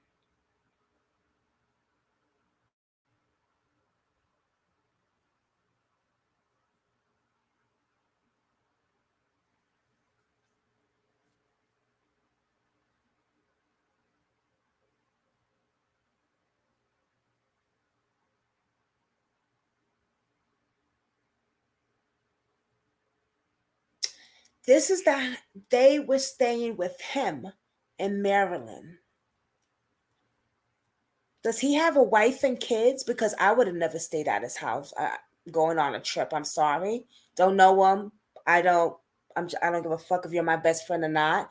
I know that's your uncle, but there's too much shit that go on in this world with trafficking and shit. I'm not gonna stay at his house. So, but she did, and you know what I mean. But does he have a family? Does he have a wife and kids?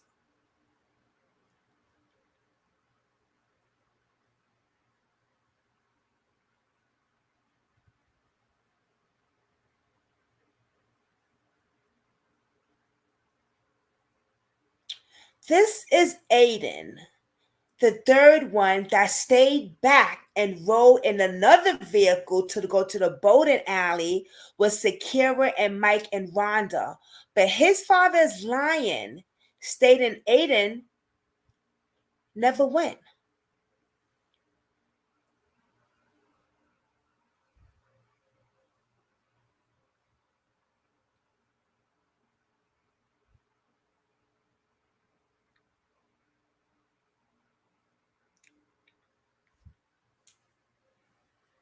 Why was no one else injured in the car and looks like that? And the car looks like that?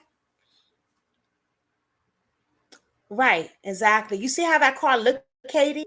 And no one else is injured certificate so bad, like, but this kid had a collapsed lung and he had this and that. Bullshit. Bullshit.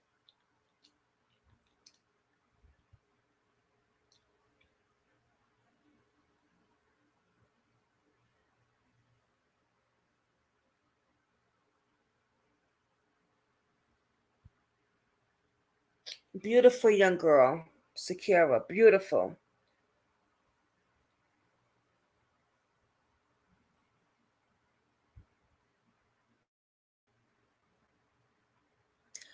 Her mother feels her daughter's not dead.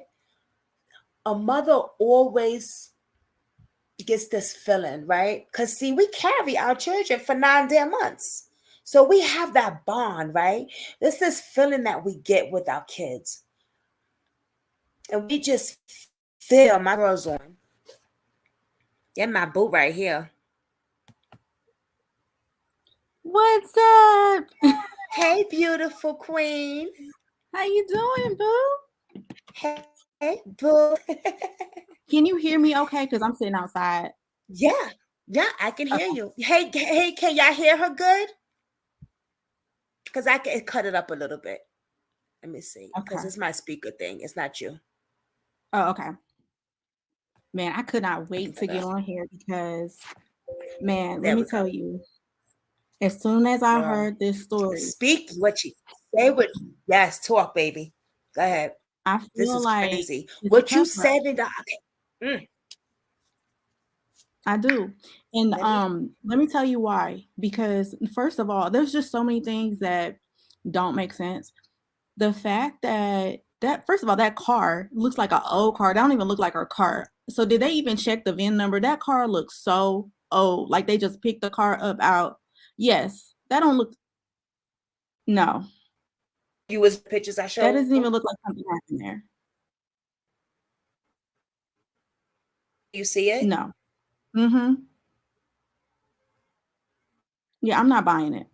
Okay. Mm-hmm. No. Can you hear me? Yeah. We can hear you good. Oh, okay. But yeah, I'm not buying it. And second of all, the coach, yeah, right, that right there. Now, does that look like a car that was Here, just this the burnt? code. This the Because right. yes, they need to do a full and thorough investigation on that man. Because the fact that he Mm-hmm. lives in a house, first of all, I want to know what he does for a living. So because I heard that the reason why all the kids were going there is because he had like this really big house. He had a lot of land and he had like a pool or something. And like supposedly, I guess it was like the place that everybody kind of wanted to go, or maybe he kind of sold it that way. I don't know. But my question is it intentional? Is the fact that he has that place, is that intentional? The fact that he has, oh, keep out, it's a one way in, one way out road. So he knows who's coming, who's leaving. And truth be told, anybody could be in that house. Anything could be going on to and from that house. And the fact that he knows that and he got law enforcement and all of these people allegedly in these high positions lying for him, it makes me wonder how sophisticated this operation really is, because he knows that if he got tipped off, like first of all, you have to have a search warrant to go search somebody's house. So he would have time to pretty much clean up whatever it is that he's doing. And second of all, it was just weird that this girl she goes with them, right? They can't get their story straight about whether she was in the front seat or the back seat. I don't even think the mom has her body. I don't think that's that girl. That girl's alive. I think she's trafficked. I do. Allegedly. Yep. I believe that too. Yep. I You believe that too. know, it was the height. The height was. That's another thing. Let's talk about that. What do you think about that? Yeah, I think that they didn't coordinate. And oh, sorry, I just now pulled up the comments because I just figured it out because I'm slow. But yeah, That's okay, exactly, baby. Katie. Um, the height, The height I think that was discrepancy. that They was didn't in the car communicate. was one height. Mm-hmm. They made it up. Mm-hmm. I mean, I wonder if her mom even has a real body, like real ashes. You know what I'm saying? I really wonder if it's truly a person that she has. And think about this too. That's scary because if it is, then who is it? Right. You know, if you really And no, dig I deep, think the height came in the police report. Right. I thought the height was from the medical examiner saying that Yeah. it was one That's height. what it was. Yeah, and then Yeah. it didn't add Or up when they were talking about yeah. Mm-hmm. So I don't know. That is I not her honestly baby, feel like Cheryl. no. And the thing is, it's like, if it is some type of, trafficking ring, you really have to be careful with what you do, because a lot of people don't want to hear. And, I've brought it up in several chat conversations, but it's a scary realization that anybody at the top could be involved, but it's the truth. And I remember, I think I told y'all before that I used to work with the Nova Human Trafficking Initiative. And when a friend of mine who used to work on the board told me, she told me that. You never told us that. I didn't? No. Oh, I thought I did. Oh. Yeah, so I used No. to, with my I used to run like a I fitness don't think you did. business I or whatever. sometimes I forget. Huh? Oh, I think I have a delay, Jasmine. So like if you hear me Go pause, ahead, I'm go just ahead. I trying to. said you probably did, and I probably did. Okay. Say. Yeah, I'm just waiting to catch up. But I was gonna say, yeah, so she told me, she was like, yeah, the detective that was over the case out in Virginia where we were working, she was like, he just got fired because he came up on some information that was he got a little too close. And I was thinking to myself, that just sounds like something somebody made up, because I don't always believe things people say without proof. I don't necessarily disbelieve it, because she's I trust her, but I didn't necessarily trust her source, right? And so I was like, I don't know about that. So come to find out, 1 year later, I had already moved I think I was getting ready to move, and she was like, check your text messages and or your emails. And she sent me the article where I think it was the chief, the deputy chief. Don't give me the line. I'm gonna find the article. But anyway, it was 3 officers, high-ranking officers, who were taking payments from these trafficking people in the form of sex from these workers, right? And so they weren't going to say anything. So if anything ever came up, they would just cover it up. And these were officers. Now, they got fired, but I have not heard anything about a case or them getting charges or anything like that. Mm-hmm. Now, can you imagine going to the police about trafficking and the police being in on it? Can you imagine how scary that is?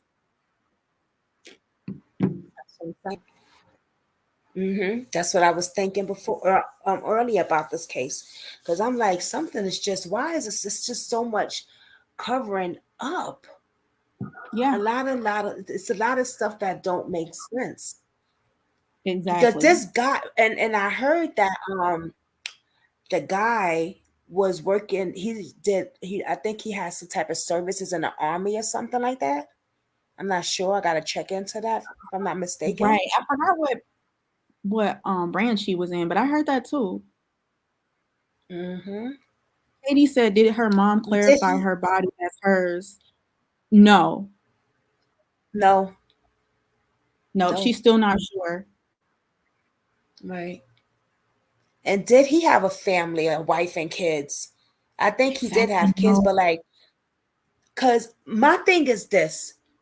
If I don't know this man, I know you my homie, you my best friend, but I'm not going to Maryland to stay at this man's house. I don't know him.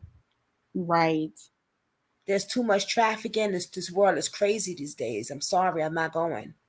Now that's just me. And people don't give a F about life anymore. Like, you know what I mean? They'll sell you for a quick dollar in a minute and not think twice about it. Because the way they're acting and the way they're treating her is just horrible. Exactly. So I'm wondering, did she know the coach? Did he have a wife and family that was living there too? I know. You know what I'm saying? Because she felt comfortable going. I know. And even though this was her best friend, the guy, and her other friend, she felt like they were so close, like family. She still felt comfortable going to this guy's house, right? So for you to feel comfortable going, and I'm not, please, nobody that watches this video saying, is she blame it. No, that's not what I'm saying. I'm saying for us females know what it is out there in the real world. We know Yep. how grimy and traffic, and we know all that shit. So I'm saying that she felt comfortable going. Does she know him and his family? It was like a lure. You understand? Like the Alana Lanier case. Like she felt comfortable with Homegirl because she knew them so well. So they kind of lured her in to those guys. Mm-hmm. Like But see, we this do that guy, the sometimes, coach though, has a Jasmine. house. Huh? Oh, no, I was saying we do that sometimes. Like, you know, you've been with, you have a friend and you trust a friend. So you may not know that friend's family or, who they're staying with, but because you trust that friend, you just go along with it. You're like, oh, okay, we're going over, such and such people's house.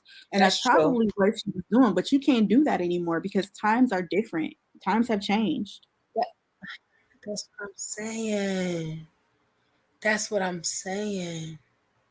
Yep. Damn. Katie said it's sickening, Damn. but they're in on it more than people truly know. Exactly. People don't want to admit it either. It's like they don't want to talk about it. And I get it that it could be like almost a hopeless feeling. But if you pretend that it's not the case, or if you pretend that it's not possible, then nothing can be changed at all.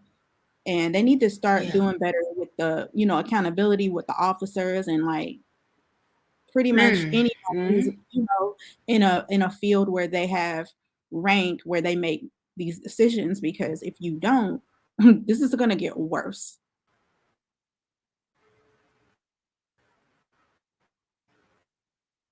Wow,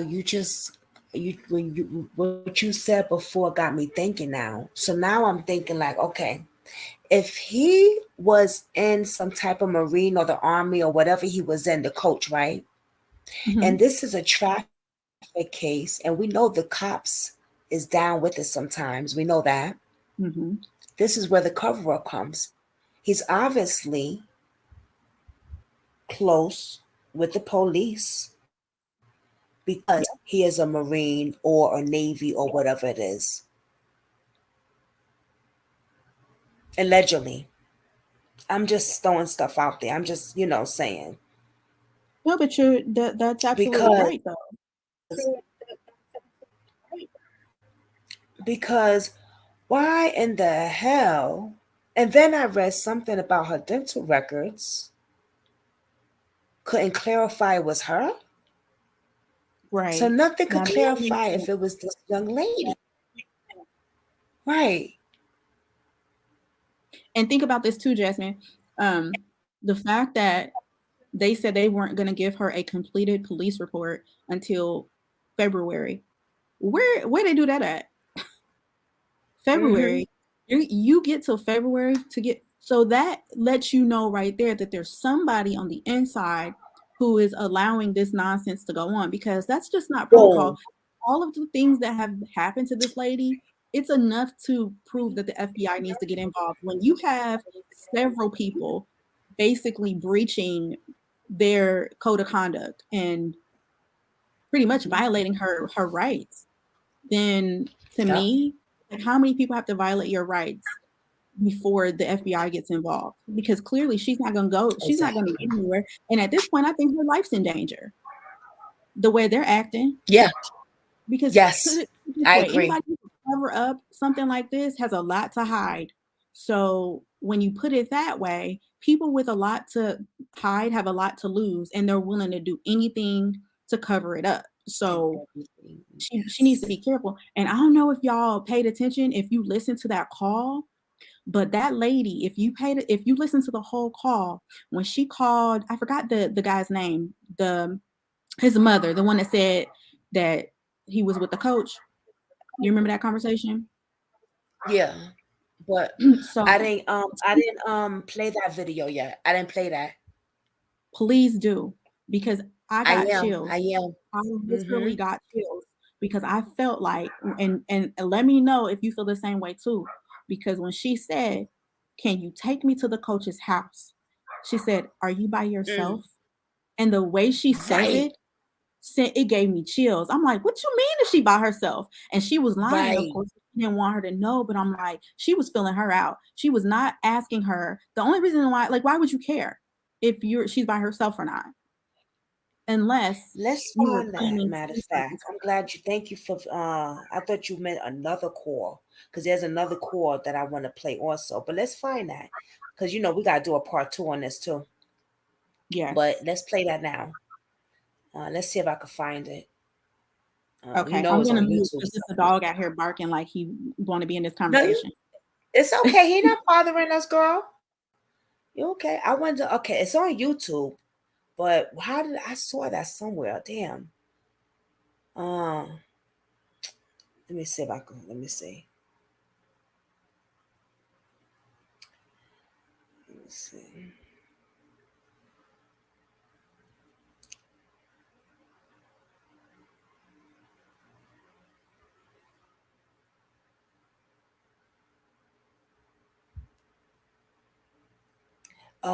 Katie says, absolutely. That's why the suicidal rates are so high and the investigators aren't as in depth as they should be. They close the case as quickly as they can. Exactly. Yep. Sure do. Exactly, Sure Katie. do.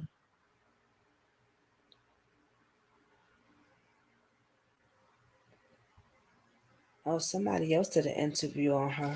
Oh, gosh. Wow. Okay. I'm going to get no copyright strike. All right, let me see if I can find that. What's this? No, that's something else.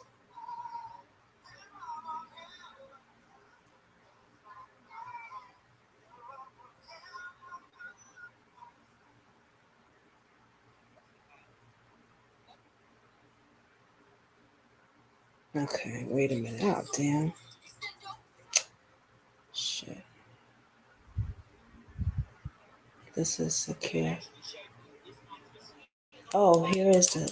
There's no tree. So, what tree did it hit? Judging what Gianda said, and by the picture, you would know that it's near the road. No tree near the road here. But if you look further down the road, you would see a house with 3 big trees. Actually, I believe it would have been this tree right here, guys.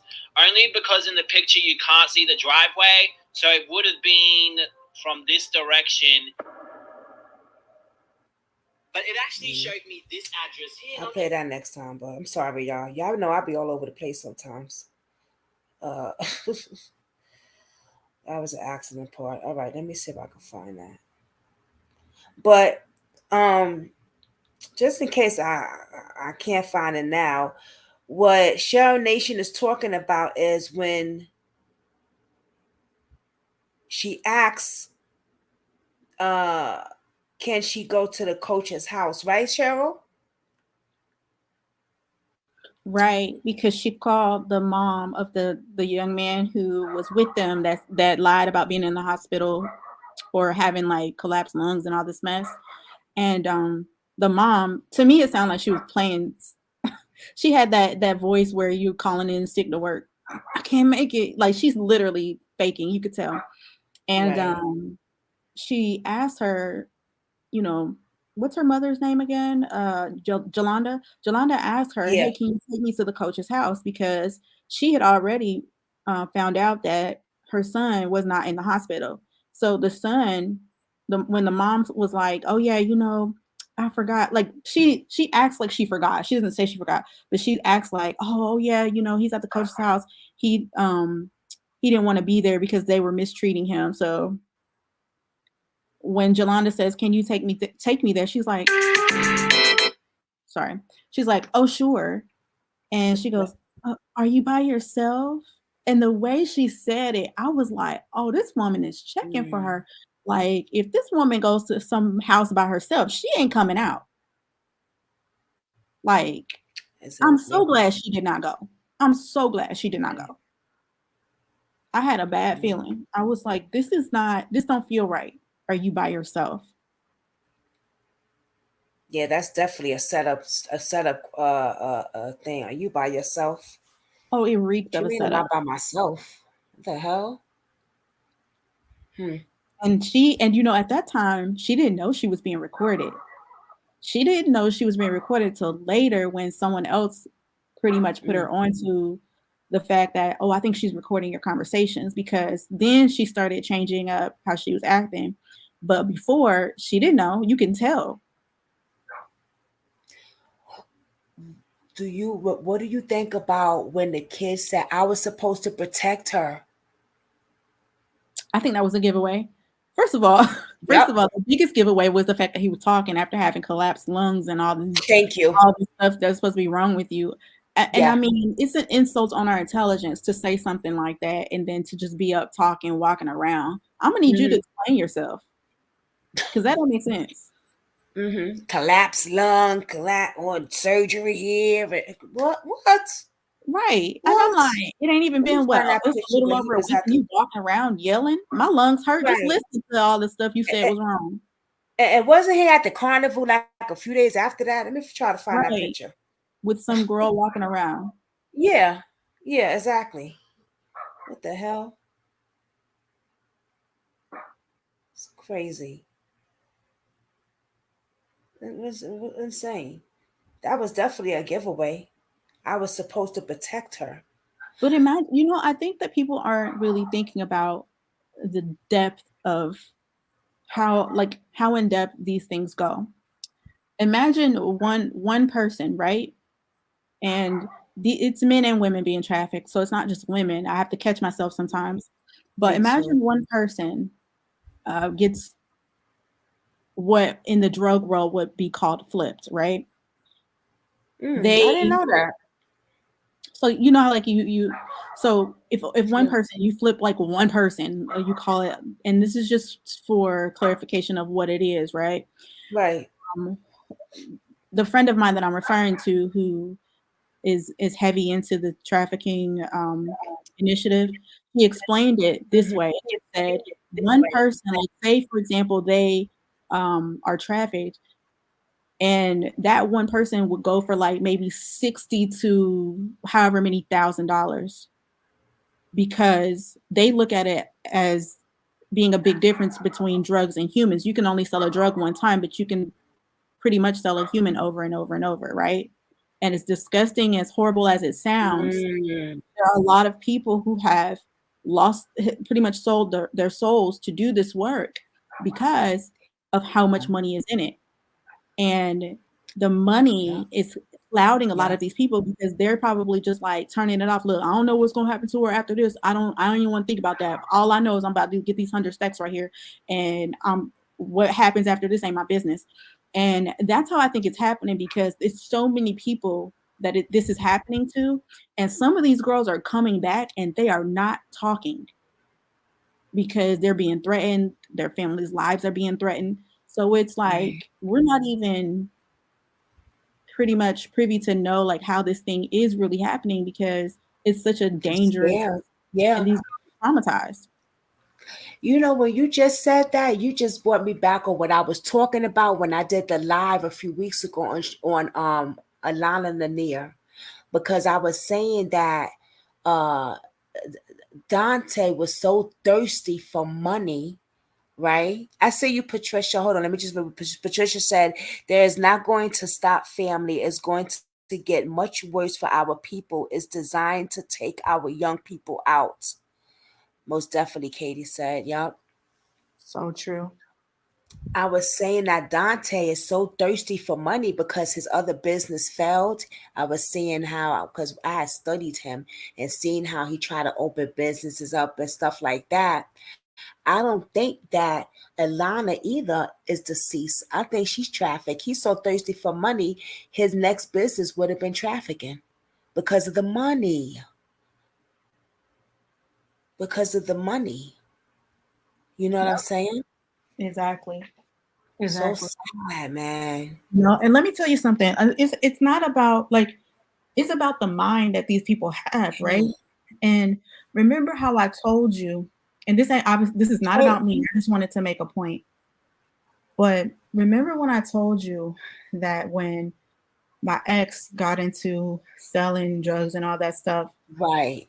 His the first like big, I guess, amount of money that he made was like $250,000, right? Woo! More.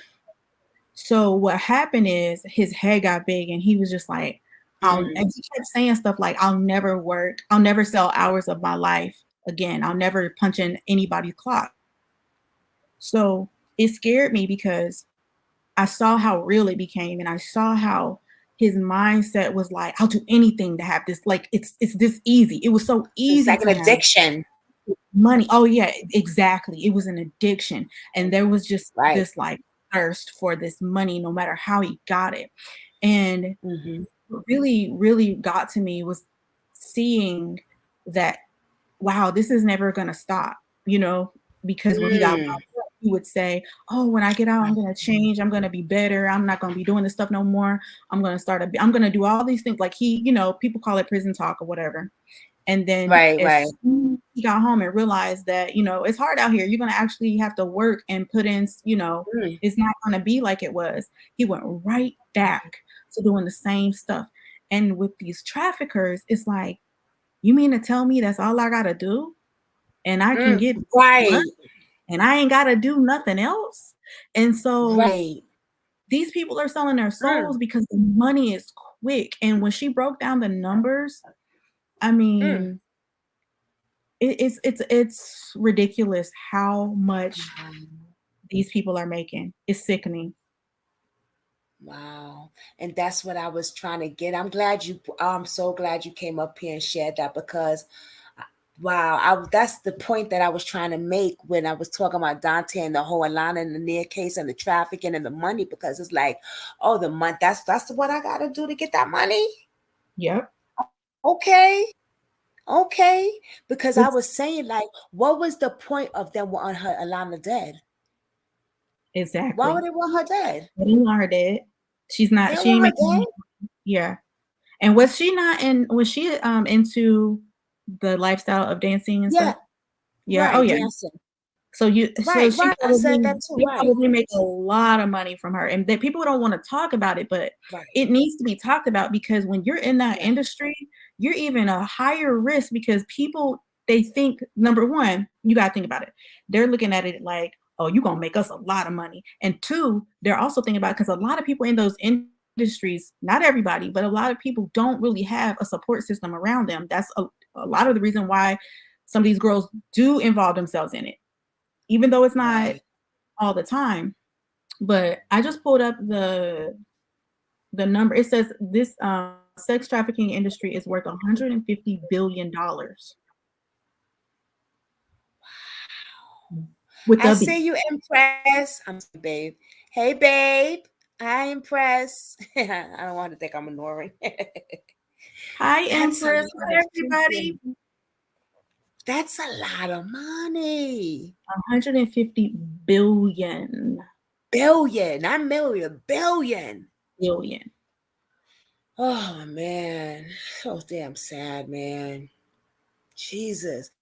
And a lot of female is the lifestyle of, stripping, dancing, drugs. Yeah.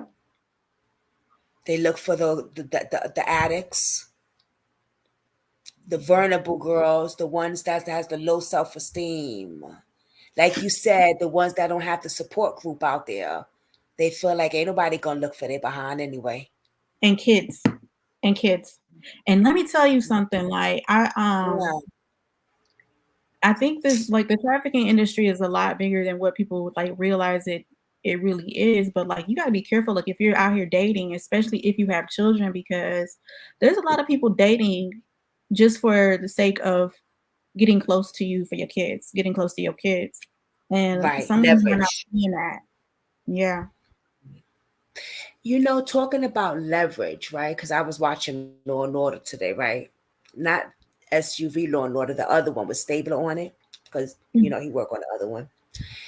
And do you think that sometimes they get into taking victims on, despite of them having children, for leverage. Like, you don't do what I'll say.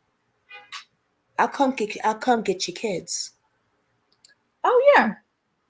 And let me tell you, Like, use them for leverage. You know what I'm saying? yes, and you know what? I can't believe I Wow. forgot to mention this, but what a lot of people are not understanding too is what they'll do is they'll get you for example, the mom. I should have had my friend. I'm gonna ask her if she wants to speak on this whenever she has some That'll be time. awesome to have her up here. Yeah, she's really passionate. She's been doing it for years, but That will be amazing. Because I would yeah, love to hear what she has to say also about this. Because I'm so glad you talking about the show, because goddamn, you have no idea. This is something I've been wanting to really, because I talk about stuff like this, but I really wanted somebody else to come up here and really, you know what I'm saying? Like, kick it yeah, also about this, because this needs to be taught. There we are. Oh my God. These young girls and men are just getting taken every single day. Now they got schemes where, oh, there's a fire. every day. He was burned. Yep. Or a lot of the nearest case. How the hell does the cop even know the young lady is dead? There's no freaking body. There's not a lot of blood. There was Mm-hmm. no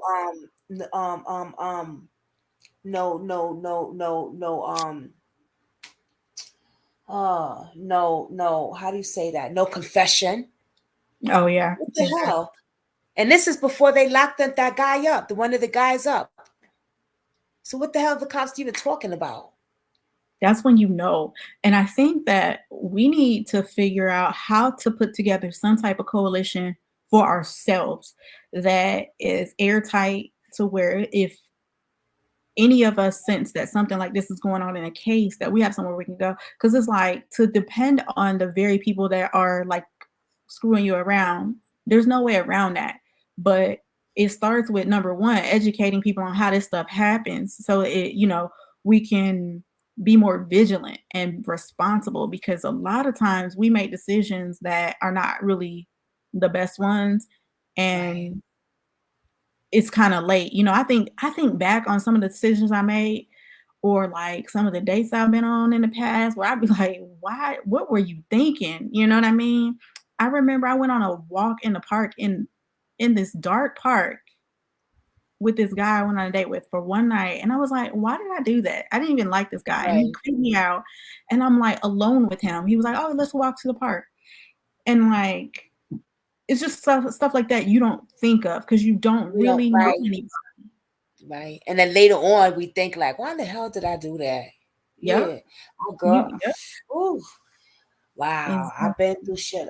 Yes. When I used to out there, like for instance, because y'all know I'm in recovery. Years ago when I used to be out there using this stuff, hopping in cars and shit. Going somewhere in the middle, 3, 4 in the morning, I'm in somebody's car getting high in the middle of I don't know where. Yes. Oh, and that's it too. That's it too. I'm glad. That's what I was gonna I'm say. lucky to be alive. The drugs, Jasmine. Oh, God. Mm. Ooh, talk about a show. Yep. But God is good. Talk. God is good. God will keep you. You just got to just know that He's there. Know that He's always there, and listen to your God-given intuition, because we all have it. And it doesn't mean that you're always gonna know why you feel somebody's weird, or why you feel like you shouldn't go someplace. You're not ever gonna always know, right? But you will always have that feeling. You know how the Bible says warning comes before destruction. You will always Mm-hmm. have that feeling. God gave that to us. It's a gift. And gifts are meant for you. It doesn't mean you share it with everybody. You know what I mean? Like somebody else might not have that feeling. That don't mean you Right. ask them and that you go off they feeling just because they feel like, oh, let's just go. I don't, I think this person's cool. No, if you feel inside that something is wrong, then you listen, and you listen every time. That's right. That's right. That's like her mother was saying, I just feel like my daughter's still alive. Remember she was saying that, like I just got this feeling, because we get this like you said, we get this feeling like this is, and everybody don't have that gift. You know what I'm saying? If you got it, baby, hold on to it. That's Everybody has it. God speaks to us. We just got to be open to listening, right? Because it's not that everybody doesn't have it, it's that everybody's not open to receiving it. Oh, okay. Thank you. Okay, because I would be like, everybody ain't got this gift, y'all. Okay, I got it, but your ass ain't got it. No, let me stop. Yeah, and I never, it took me a while to learn that too. Thank you. So long, but we all have that ability too. And matter of fact, let me find the scripture for that because I always like to make sure I have some. I know that. I thought like we was like everybody like a lot like we were like the chosen ones. Oh, you mean like people who have like specific gifts? Yeah, like how could I say it? All right, for instance, right? Y'all might think some of y'all might think I'm a little weird, but I'm telling y'all that this is some true shit that I'm about to say to y'all. I used to see things before it happens. Yeah, that's a gift. Like literally, I used to see things before it happens. And then when I read in the newspaper, I'd be like, oh my God, I saw that happen already. Yeah. Like one time I was in Newburgh, right? Somewhere up in Newburgh, upstate New York. And that's when I used to smoke weed and stuff like that. And I'm just smoking my weed, chilling and stuff. And my friend is calling my name. He's like, Jay. And I'm just like dazed out, but I'm there. But I just blinked out. And he's like, hello, because he's like talking to me about something or whatever. And I'm not paying him no mind. And I just said out of nowhere, there's a fire. I saw flames and I saw a house on fire. Oh, wow. He literally thought I was bugging. I swear. I was going to like this program group therapy in this other place that I was gonna say the town, but anyway, I was going to this program group therapy. So we get there the next day and stuff. The van used to come get us around 6, 7 o'clock in the morning and stuff. We get there. My boy opens the paper because I was telling him about the vision I had. He says, yo, check this out. I look in the paper, Cheryl, there was a house on fire. Wow. 2 blocks from where we was at. Everybody got out alive though. Wow. No lie. I put my hand on the Bible. This was like 15 years ago though, like more than 15 years ago. I think it was like 20 years now. It was a long, long time ago. But it happened. Yep. Yeah. See? Wow. It's all about acceptance and allowing for all to come through. Yes, we've been discussing this, but it's just opening up so many more doors and eyes. Oh, trafficking and stuff, yeah. Yeah, Kitty. Yep. Woo. Exactly. Wow. And then also too about the drugs, like there are people who will date you to get you hooked on a drug so that they can take advantage of your children. You know what I mean? It's really, it's really sick. That's sad. But I'm gonna save that information. I'm gonna ask my friend if she wants to speak on it because it'll blow your mind. It'll make you sad. But people need to hear how these things are happening because I don't think a lot of people know. There's still people who are like, oh, they think trafficking is like some sophisticated thing that's more sophisticated than what it is, but it's really more common. It'd be great to come on and give us some advice also on how to protect ourselves out there. Yeah. Oh, she would. Because I've been on here trying to figure that out too. Like I be Googling stuff and just trying to. We've been talking about that on here, and if we can get her on here, I mean, I would be so grateful for that because it's so much going on. And how do we protect ourselves? Right.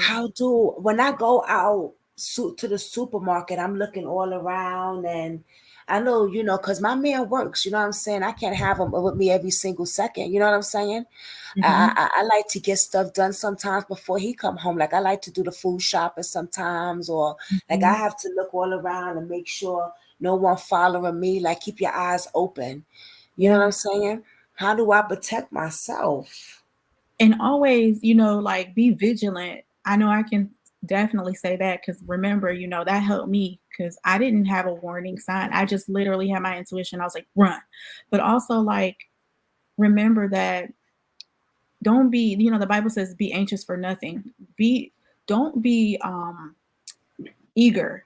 Don't be eager to, because I remember when I first got out here and I wasn't sure if I wanted to go back. My job was supposed to transfer, but I wasn't sure if I wanted to go back there. So I was like, oh, I left myself open. This lady comes up to me. She had this healthcare business or whatever. She was handing out these flyers, and I was looking at these flyers, and it's the same type of work I do. And I was like, oh, okay. And I was like, no, like my first instinct was to be like, oh, cool. My second, and when I spoke out of my mouth, I was like, oh no, I'm not interested, because something didn't feel right in the moment. And I was on the phone with a friend at the time. She was like, ain't that the type of work you do? Why'd you just tell her no? And I was like, her. But then I look, and it wasn't until today, ironically, that I read that people have been trafficking through jobs. And so what they'll do is they'll offer you some type of like work or whatever. I can't even remember where I don't know if I read it or if I listened to it on this news article. Yeah. And like, it's like people will offer you like these jobs that, for example, say, oh, we'll take this job, we'll pay you $20 an hour to do this type of work or whatever. But say it's like, I used to do home health all the time. It's like home health type of work. You go to people's homes. Well, if you get a job, you go to different homes like that. You go to different each night. Think about it. That's an easy way to isolate you and get you to go somewhere and be alone. Oh my God. That's why I stopped going to people's houses, because the last house I worked at, the lady, first of all, it's the creepiest house I ever been to. It was so creepy. I made a video. This house was creepy. And there was a guy that lived in this little, what do you call them things? The little trailer things you take on the road. Why I can't think right now. Oh, the trailer houses? Yeah. So he lived in one of those, but it was hidden in the bushes. And I used to joke, right? Because I was always scared to go to this house. And I told my manager, I was like, hey, can you put me on another assignment? Because I don't feel comfortable here. And I used to joke that I live back there, but it was always dark with no lights. And the last day I worked there, tell me why I found out that a man was living in there, and he had also the key to the house I was staying in. Oh, I was like, oh, and I was working overnights too. So I was going in and I was working from 8 at night to 8 in the morning. And I remember pulling up, and I felt like someone was in the basement. It just gave me the creeps, and I didn't know why. And I was like, did I see somebody move in the basement? But it was a hospice patient, and she can't move. So I was like, I'm tripping. I remember thinking, I'm tripping. She can't even move. And oh God. I knew she couldn't get out of bed because she had to depend on me to even get her out of the bed. So after that, I was like, oh my God, I think back and I was creeped out. But it's stuff like that easy ways to traffic that you don't even think of. You don't even be thinking about. I never thought of that. RV. I never would have thought of that. RV. Do that for nothing. We are God's chosen people. Structure tells us that, and that scares some people. The Bible is being fulfilled as we chat. Yep. That's Patricia. I would have never thought of that, Cheryl. Wow. That's crazy. You gotta even be careful when you searching for a job. Yep. Because if you think about it, there's people who are like, oh, I need help around my house. There's people with cleaning businesses. There's real estate agents who go in these empty houses by themselves. Girl, it ain't safe anymore. And I told my friend, she's a real estate agent, I was like, do not be in these houses without protection by yourself, because you don't know who's in there. You don't know what other agents been up in their house. It's just stuff like that you have to think about. And I know it sounds scary, but it's the truth. And it literally made me stop going to houses, because before that, I enjoy working with people. I don't mind. I'll go to someone's house and take care of them and do whatever. I don't do home health no more in anybody's house. I quit. I will not be doing that, because I don't know who got a key to your house. Wow. I don't know who in your Cheryl. basement. I know that's right. Oh Lord. That's probably why a lot of people work home now. Mm-hmm. I see the safest. I always say though, the safest place is my house because damn, you can't go nowhere. Yeah. Yeah. Carol, Zakira, Kemp. I don't know. I probably said her name wrong. The young lady that we was talking about. Oh, Zakira, right? Zakira Kemp. yeah. Mm-hmm. Mm, mm, mm. Crazy. Those people, families know something. Cheryl, they know what happened. They do. But how do we get to the bottom if we don't have the FBI? What can we do? Um, The I think FBI that needs to be because I don't. I'm sorry to cut you off. So this is what a shut and close case? I hope not. Because what God, she burned in the fire, so she's dead. I don't. Allegedly, you know what I'm saying? That's what it Yeah, is. And then what is it? It's the case closed. yeah, I don't believe that. And does anybody else Right. think that that car looks old? Like it takes a long time to rust like that. And you mean to tell me she went out there in a week, or it wasn't even that long, and it was that rusted? That's not even logical. Really? A Right. burnt car that would have caught on fire would have been charred black, but the rust comes from like it comes over time from being wet, the metal being wet, and like I don't know. That just seemed Being out there, but that would have like been like an old car, right? she had a newer car, right? I thought her car was newer. It was like a Kia, right? Like a black Kia or something. But wait a minute. Whose car was she? Was it her car? I think it was. Well, yeah, I think it was her car. Whose car was it? I don't know. I Hi, gotta find out. Kathy. And take care, everyone. I will catch the rest on replay. All right, babes. All right, Kathy. And I'm gonna reach out to her mother actually because I want to know the case. Okay, because I'm thinking, right? If they Mhm. said, okay, she's deceased, she burned in a fire, that would mean that they basically closed the case, right? The case was solved. She died in a fire. But we No, know, we really think in our hearts that this is something else bigger. You know right. what I'm saying? But you know what though? You know what? I didn't even think of this.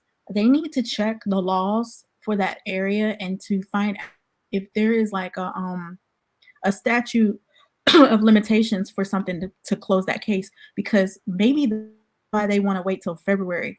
There's a reason why they want to wait till February to give her the police report, and it's probably something more along the lines of clerical, like, hey, if you We could do wait, you that, waited, right? the case is closed. I need to look that up. See, Katie even Yeah, said the car looks way outdated. Exactly. right, right. Yeah. I wonder, you think we could look that part up, right, Cheryl? Um, I think You think so, so? but I'm gonna have to. There's a database that you can look in. I forgot. It's on my. Let me see. Oh, I can't look in it now because I have a different search engine up. Because that Um, that's another weird thing. Like February, what you like? What? Why wait so long? what This county happened did July. This shit you happened in July. do you remember what county it happened in? Oh, let me look it up again. I wrote it down actually. Yes, Hanover. That's a crazy name. Hanover, Maryland. Hanover, Maryland. Well, let me look at the direct county and stuff. Let me go on the thing. You see. Because why wait that long? They're going to block something out or clear out info, Katie said. Oh, yeah. Yep. That's a fact. They're gonna redact a whole bunch of stuff. They need time to make sure they clean it up, which is horrible. But you know what, Jasmine? Her mom never said if she got an initial report. She said final report, but did she ever get an initial report? Any report, right? Right. Let me look it up. I got this. Ooh, hold on 1 second. Let me see if I can click on here. Okay, I can. I'm gonna go on her. Let me see. Justice for terrorism.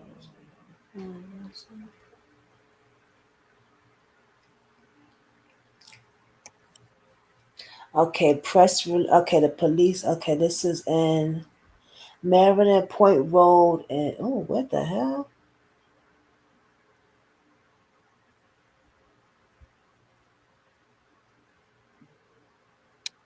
What's that? Let me see. Oh, 11,300 Maryland Point. Oh no, that's where it happened at. Okay, no. Okay. No, that's where it happened. Let's see. Yeah, this car definitely is rusted up. This car look old as hell. That car look like it's been in that junkyard. Yeah, this car look old as hell, y'all. But you know what? Maybe it wasn't her car, because if it was, her mother would have said, "Oh, that's not her car." So maybe she was driving someone else's car. That's when I talk to the mother, I'm gonna ask her a few questions. So I'm gonna write it down. They are trying to wait it out, hoping the family just move on, just like they did with Jelani and other cases like this one. Yeah. Yeah, they had Jelani's car sitting outside like that, like nothing too. This coach, I'm gonna check into him. What's his name? Coach A, aka Aiden's father. Oh, so this is Aiden's father. Okay, so this is Aiden's father. So when I said, did the coach have a family that lived there? Okay, it makes sense.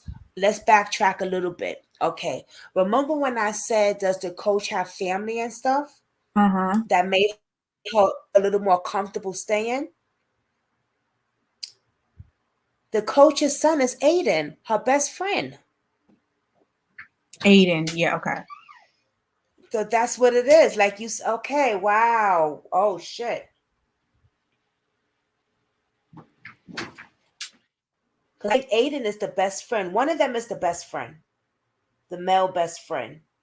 Just like Zakira Robinson.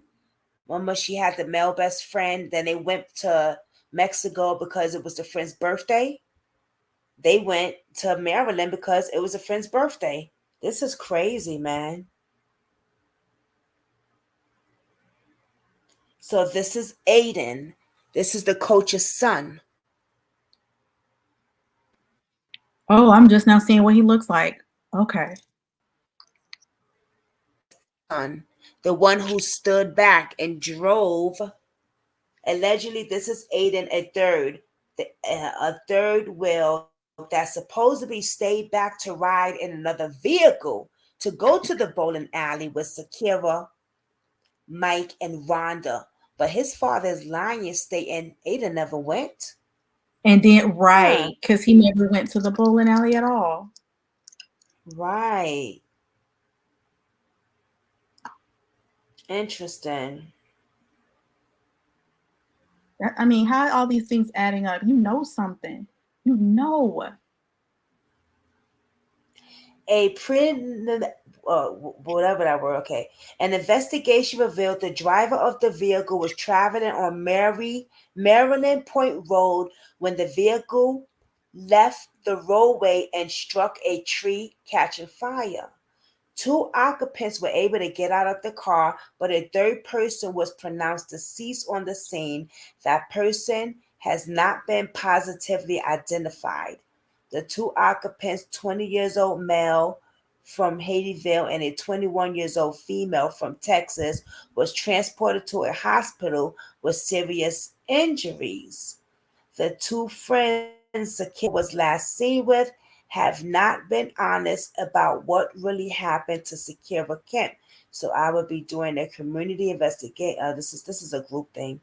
But what if she made somebody the 2 occupants, a 20 years old man from Haiti and a 20 years old female from Texas with Trump? There was something else I was gonna say though. Damn, I forgot. Oh, when she went to the scene, the mother, right? I want to know how close the junkyard is to where the incident took place. Oh, that's a good question, Katie. That's a good question. Let's see.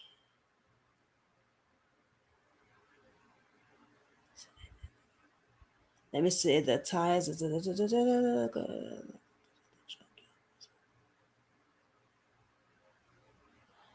I don't know. I could find out though. When she went to the scene, the mother said, number one, there was a house there. Because remember, the friend said, oh, we couldn't get help during the accident. We was in the boondocks. There was no houses or nothing. The mother goes there and there is a house over there because the person said the man came out and said that it was somebody and a guy and his family that was killed in the scene. That was weird. With the coach? That's very weird. And very, very weird. You know what else? Did you think about this too? So remember she said that her friend pulled up like a Snapchat or something and it said Zakira was in the back seat. Right. So that proves Zakira was in the car. So right.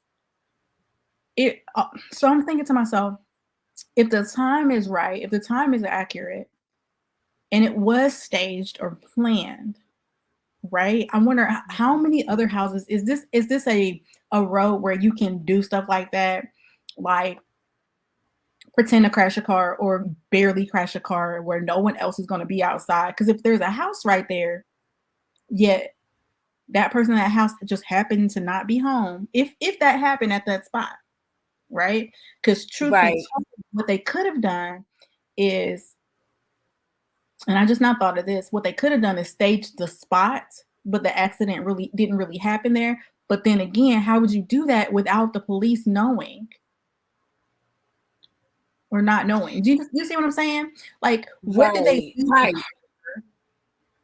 I get what you're saying. Like they need time to like get her body or take her, because we know for a fact that she at least was in the car in the back seat because there's a snap of it. So they would have had to take her body, take her from the vehicle, right, and put somebody else there and do whatever the heck they did to stage this. It's really weird. And the house that was out there, Zakira's mother talked to the people. Because remember, those are the people that said, well, there was a guy out here crying and saying that it was his son or his family that was in an accident and one died and the other one was in critical condition. Exactly. And I would like to know what day that happened too. Me too.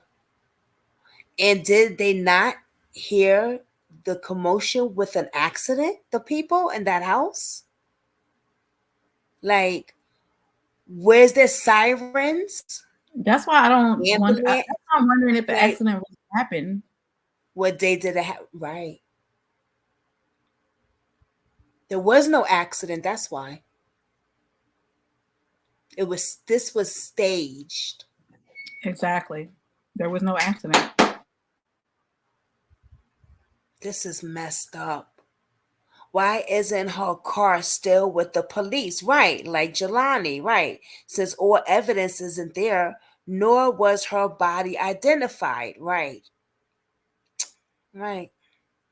That's what Katie said.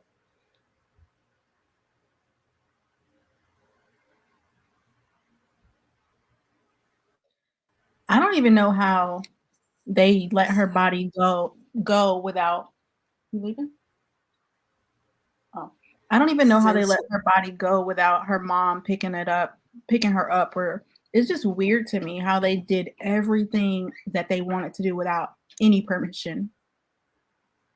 And that's what makes me figure the coach and the cops are buddies. Because he's a Navy. What is the coach's name? Gotta find out his name. Gotta find out. Oh, I'm gonna dig into you, Mr. Coach Buddy. And I'm pretty sure they're gonna be watching these videos and the other YouTubers and all this. So we gotta be careful what we say on here too. His name is Addison C. Fair. I think it's Addison. Okay, let me write that down. Can you text it to me, babe? Or okay. just hold on. Wait, I got a pen and paper. Hold on. Let me get my so you can spell it for me, because you know my spelling is like All right, go ahead. What is it?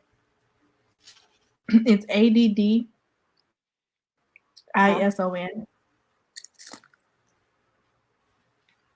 And his last name is Fair. Fair?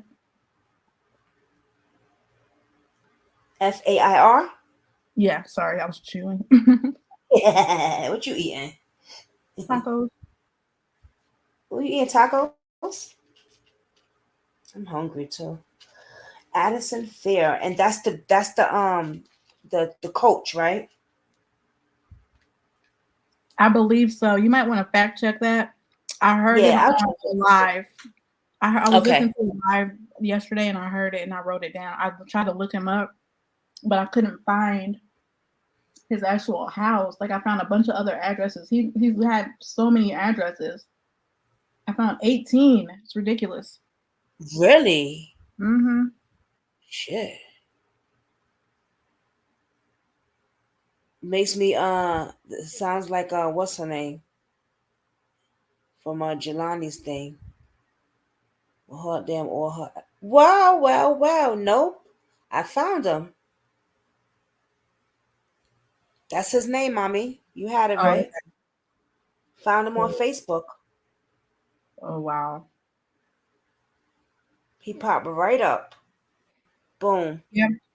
You're right, Patricia, but they forget you can't burn bones. They're so ridiculous.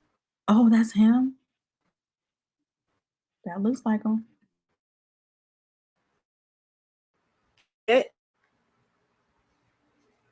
You see it, sis? That does look like him. I see him. Mm-hmm. Who's the other guy? Mm-hmm. Him and some other guy. Addison C. Fair, Jr. So his father's name, he has his father's name. Because it's Junior. He's a junior. Oh, that might be his dad right there. Who knows? A name in video games. A name in video games. Is his page Check private? it out, sis. Check this out. He worked at USA Marine Corps.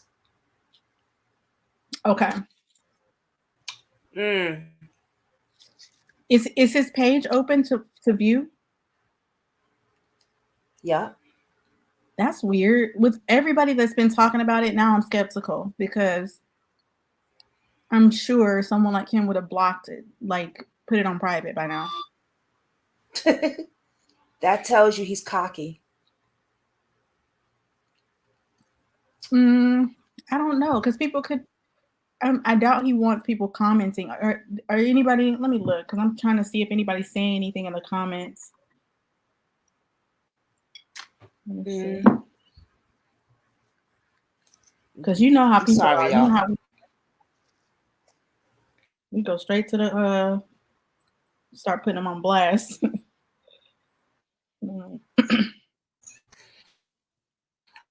At the end of the year, the mother say they told her 90% of her body was burnt. I think so, yeah. Yeah. Katie, that's what I'm saying. The bodies these people are claiming, are they bodies just laying around from organ trafficking or what?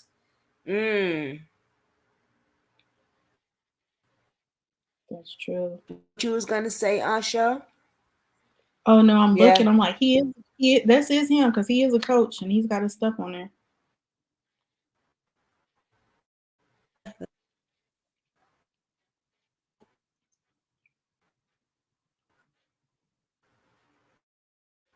Maryland, and he from Parford Park, Maryland.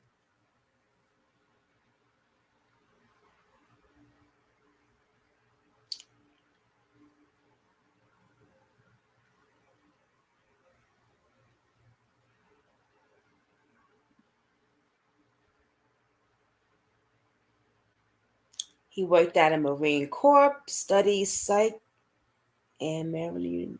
He studied psych at the University of Maryland. He also studied government contracting.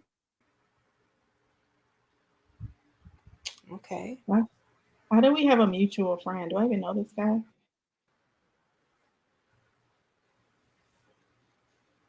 That's what what she's saying. That tells me he think he's untouchable. That's what I said. Yep, cocky. Exactly, Katie. Cocky. Yeah, he's untouchable. He don't give a fuck. Yeah.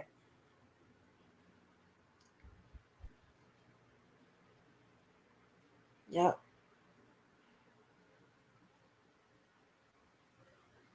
His son is Arden Fair. That's the son. He has a daughter. Oh, that's Aiden. Okay, that's his son. That's the best friend, right? Or no? That's the best friend? I don't know if the best friend is Aiden or Mike. One of them is the best friend. I think maybe best friend. Why would her best friend? I thought it was Aiden, right?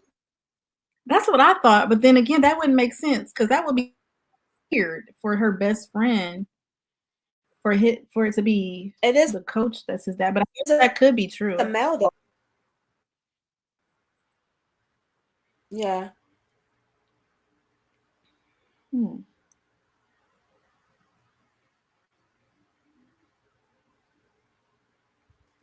So he hasn't updated his page. These pictures are old and they're from that's 2021. Okay, so yeah, this is old pictures from 2021.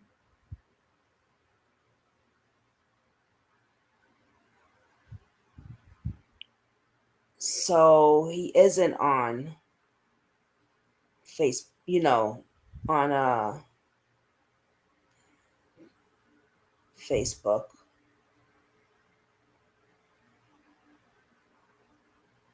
Because his page is old.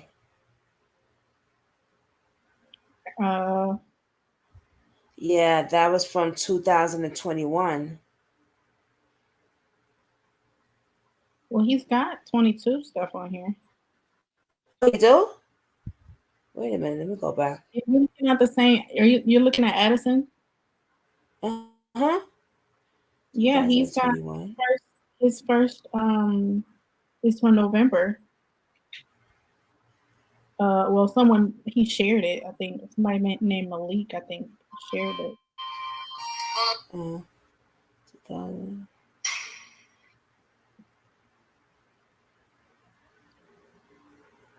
Yeah. I just see 2019. 2019. The United States. Ooh. Oh, I wonder if it's blocked because you don't. Because I'm wondering if I can see more because we have a mutual friend. I don't know. Or maybe because I see 2022 stuff. Really? Mm-hmm. I don't. I see 2021. It's on the same page, Mama. The same thing I showed. See, And with that this- guy, him and the guy. yeah. Oh shit. All right. Is this property where they truly live or a saluted property? That's what we're trying to find out. Right. That's what we're trying to find out, Katie.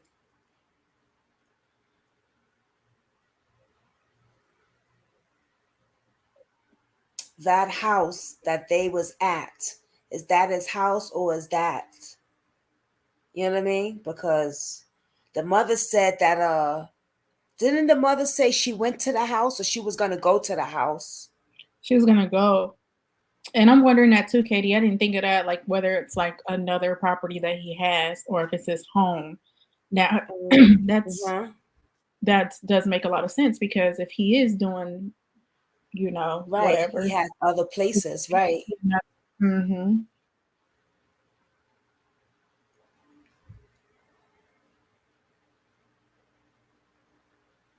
Interesting.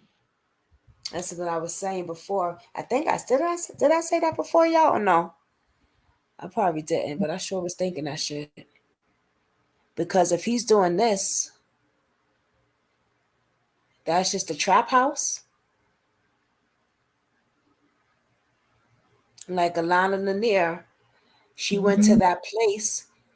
They get there, the guy emptied all the stuff out. Was nothing there, nothing, because it was just a trap house. Or was this his house? But wait a minute. There's an interview that the mother did. I could have swore I thought she said she did go to the coaches or she went somewhere.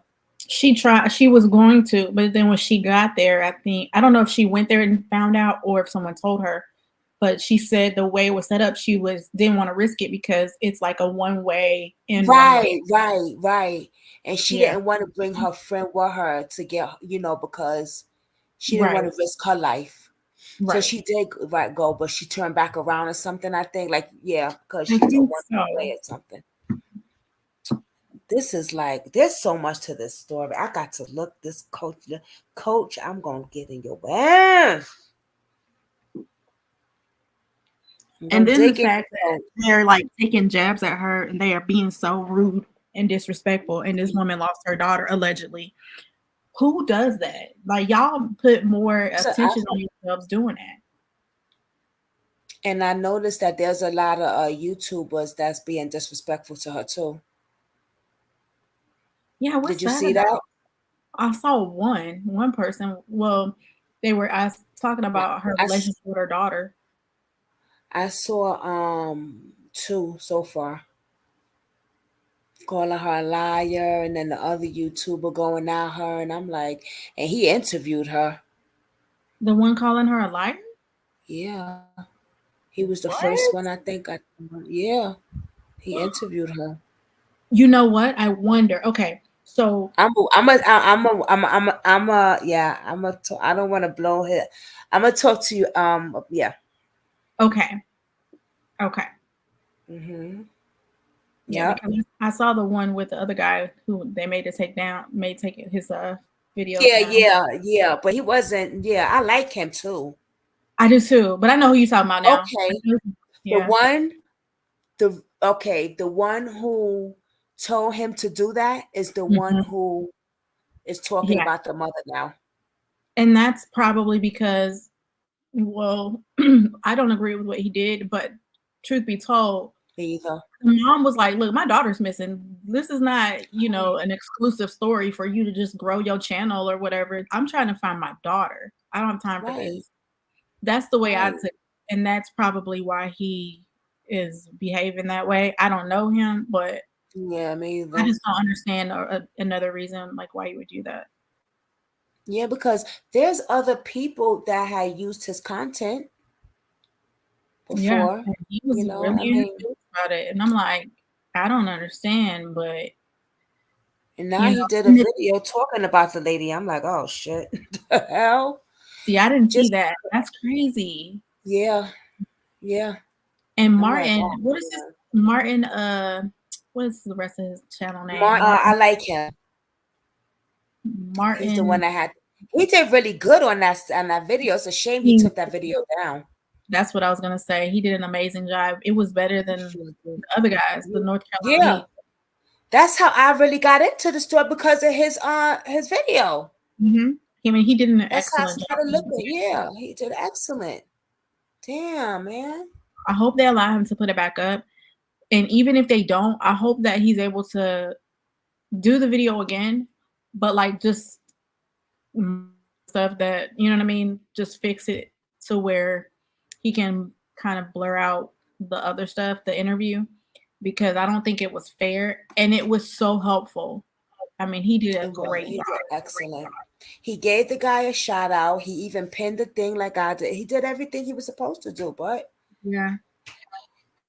I'm gonna reach out to him actually. Maybe he'll come on here and talk to us and stuff, because there's a lot of great details that he also said about her case.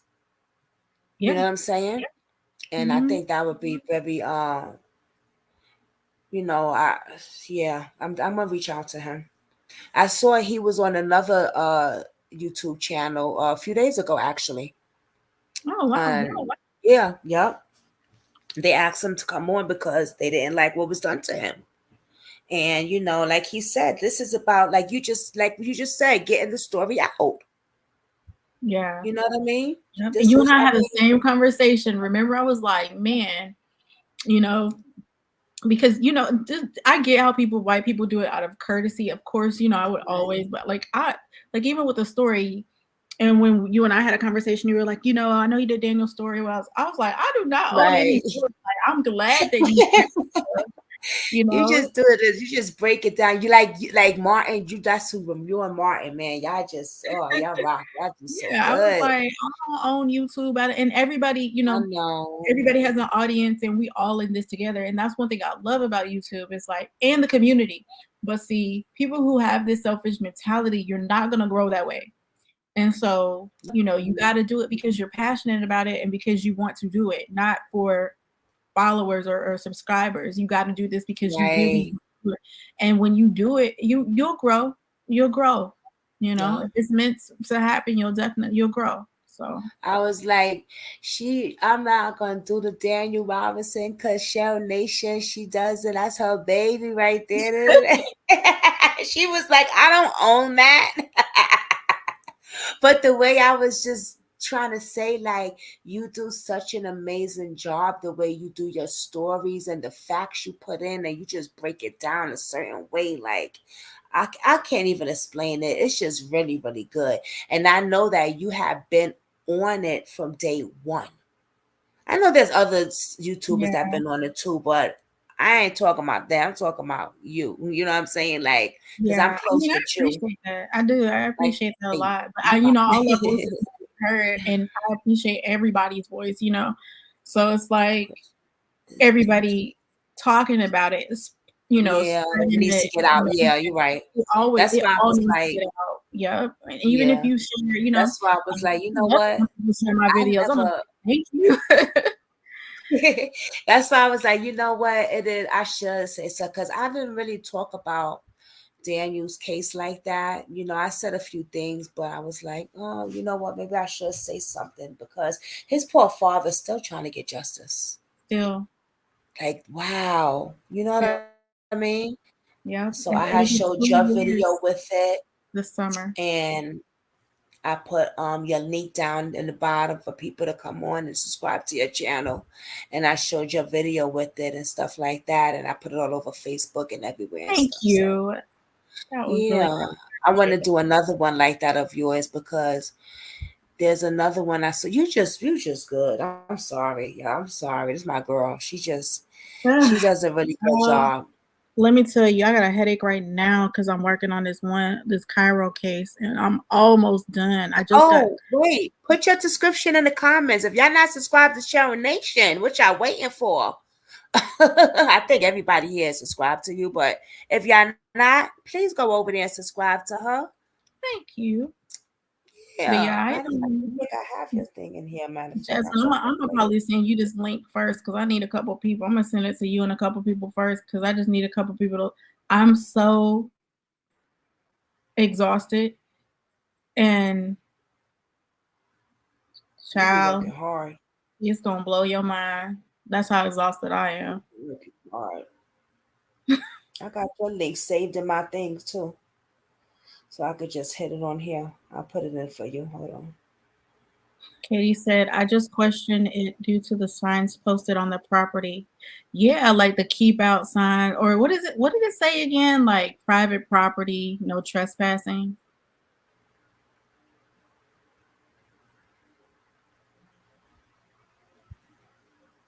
And no telling where that girl is. No telling where she is by now. No telling. And that's that's so sad. Mm-hmm. It really is. All right, I'll put your link down. Please subscribe to her channel, y'all. Thank you guys.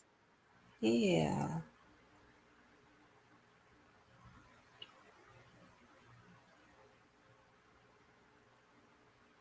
Yeah, I'm gonna keep praying for her. I really am gonna keep hope alive because I don't feel like she's dead. I feel like that girl alive somewhere. I do. Me too. And I hope somebody grow a conscience and decide to let her go. Yeah. Because but then this again, is you know how like there's okay on the police report it should say a few things. Think about it. On the police report, you should also have who all was in the vehicle. So you should have the make, model, and year of the vehicle, all that stuff, right? So it's gonna have that information. It's gonna have the area in which the accident took place, how they think the accident happened, who the driver was, who all was in the vehicle, and the positions they were sitting in the vehicle. We need that report for so many reasons because that report is going to tell us so much, whether it's fabricated or not. It's going to tell us so much, and we have nothing to go off of right now. But nothing. At the least, we will be able to, validate their lies that they're lying. Yeah. But it's going to tell so much because right now we still don't know. We don't know who all was in the car. We don't know the names specifically of everybody who was in the car. Not for sure. We don't know where Zakira was sitting. Because we've been told she was the driver, which is BS. She probably wasn't. But the police report, we need to know what all that says. We need to know what the vehicle was. Did it hit the tree? Did it not hit the tree? Was that the location that accident happened, or was it not? Who showed up at the scene? Who was the officer that was on the scene? And where's the body cam footage? Exactly. And another thing was I heard that the front seat was like, I think they said it was like pulled back. Like, you know how the guys, when they get in the car, they lunge it back? Yep. It's crazy. Katie said exactly. For all we know, they could be many others. I'm curious if other bodies are on that property. Exactly. Yeah. Yep. So sad. Or if you know what I'm saying, who knows if there's people in that property being like, it could be a big, massive property with people trafficking out of the house. You know what I'm saying? Girls be drugged up. You don't even know. And and the thing is, like, I guarantee you, mark my words, they gonna say that body cam wasn't on. Yeah. Exactly. Because I mean, that would help so much. And it's like every time something happens, we deal with this ish. And I'm so tired of it because how many times does this have to happen to us? And we have to be gaslit in order for something to happen, because the same thing happened when it came to Jelani Day, when it came to what's the other Kendrick Johnson, all of the things that were supposed to be in place to make sure that the officers are held accountable and everybody else who's supposed to be doing their job. When it came down to it, they had the information they're supposed to have.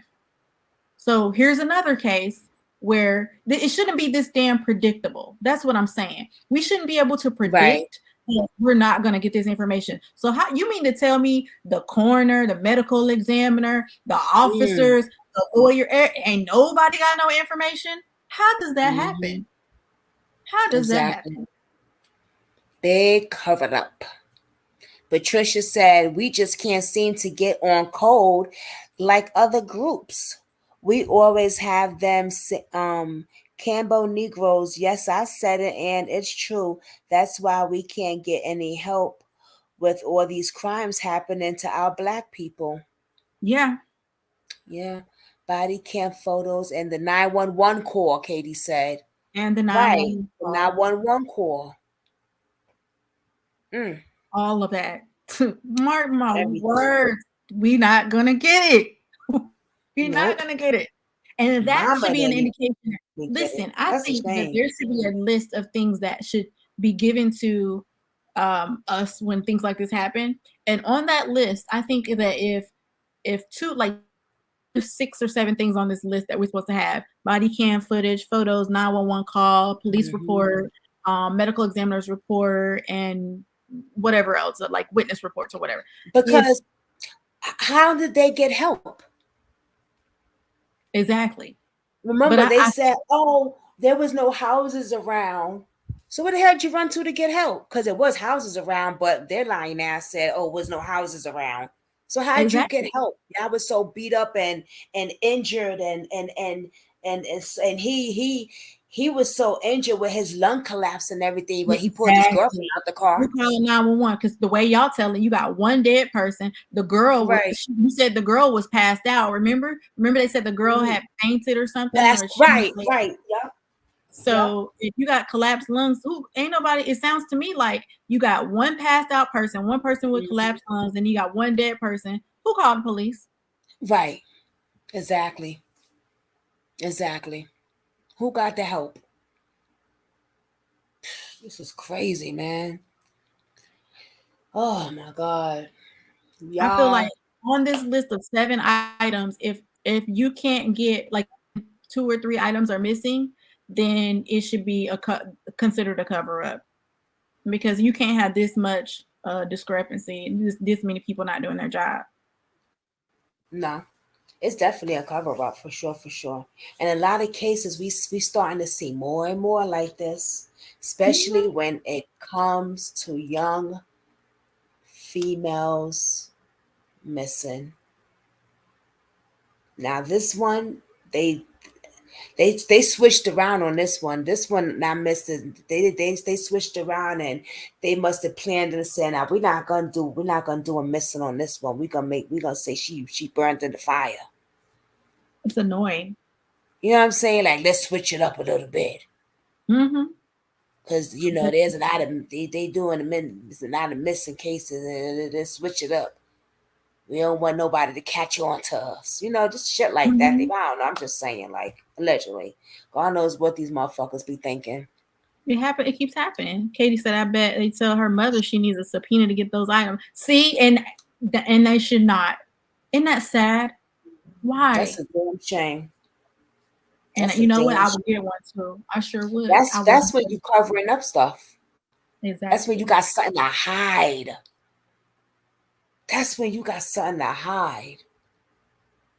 I would, y'all, man, listen. They did the same with Tamla Horsford. The mother needs help, man. I'm going to reach out to her tomorrow. Definitely, for sure. And besides getting this story out, what can I tell this queen to do? Who can she call to get the help she needs? She needs the FBI right now. I do remember. Didn't she say she started a petition? But I'm not sure if that's for Would the FBI even touch this case? because she was there and she's dead. Oh no, they can. They can still do that because here's the thing: there's no proof of death. There's no proof of death, right? Technically, how can you consider that to be proof of death when you, number one, were coerced into getting a cremation that you didn't want? Right. Nothing about the paperwork is adding up. There's no solid proof of death. So just like a person can ask for proof of life, she has every right to ask for a valid proof of death. And I don't think that what she's been given, it really solidifies that. Yeah. So she needs the FBI on this. Mm-hmm. And then it's also to the reason why I said, like, I don't know about getting the FBI. I mean, if she can prove there's a cover up or some type of corruption, I could imagine that she could. But also when the dental records, that issue about her saying that, she was identified by dental records, and then the medical examiner says that she doesn't have them. Okay, then that is reason to be suspect about the fact that is this my daughter? Because you told me you had the dental records, and now they ain't nowhere to be found. So how do I know that these ashes are even hers, or that she's really dead in the first place? Right. That's why I'm saying, in a case like this, would it be the FBI coming in, you think? I don't know. I'm asking. I'm not sure. I don't know. I don't know who would come first. But you know what? Because they live in Maryland, so it might be if they have one, because I think every state has their own state bureau. So it might be like the Maryland Bureau of Investigations, the MBI or whatever. And Katie, I didn't know that a male have the same thing happened to a male days prior. What? What happened to a male days prior to her? Wow. Wait, let me look that up. That's crazy. That I bet you there could be a link there. FBI picks and chooses what cases they take on. Okay. Yeah, the MBI, the Maryland Bureau of Investigations, should let me make sure they have one, because I think every state has one. Oh, you talking about the young man that went missing on his job that I did a video on? That's another case. Oh man, we're gonna do another come up here another time, Cheryl, and talk about him. Oh, okay. His was, let me see, what was his name again? That remind me of Daniel. Rashid Carter. Whatever, I don't know about him. I'm gonna send you his video. I forgot. Oh, I was supposed to send you some stuff. I know you forgot all about me. Sorry. Oh my God. I'm so sorry, babe. It's okay. I'm so sorry. I gotta send you that. Damn. But to answer your question, Jasmine, they do. Maryland has so we'll go to them first, I believe. Okay. So the state investigations office, so it's the Criminal Investigation Bureau, and that's equivalent to like the Maryland Bureau of Investigations. Mm-hmm. Wow. I think they take the case before the FBI takes the case. The Maryland. Let me write that down. Hold on. Where's my pen?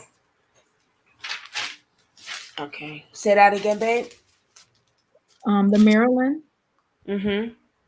So it's MBI, Maryland Bureau of Investigations. Yeah. MBI. Exactly, Patricia. I'm gonna put one together. I'm going to put one together because I'm already I'm just so pissed at some of these cases. So like they irritate me. Oh. Yeah. Okay, I wrote it down because I don't want to forget that. Everyone should have that list that you're speaking of for emergency use, because when you're upset, your mind goes blank, especially in situations like this. Yeah. What do y'all think about that collectively? What do y'all think about, okay, for example, because this has been like bothering me for some time. So take this case, for example. and all of the things that all of the answers this mother doesn't have. If you look at it, every direction she tries to go, she is being met with resistance. They don't want to give her all of the things that she's owed as a citizen, right? So her rights are being violated. I believe that there needs to be something that we can do to prove that these cases, like, you can tell when there's corruption. There can't be this many holes in one case. There shouldn't be. Right. It's one thing if something happens and you'd be like, oh man, that's pretty effed up. I can't believe she can't get the police report soon enough. But then to be denied the police report on top of everything else over and over and over and over again, like, how long do we have to continue to play stupid with y'all? Exactly.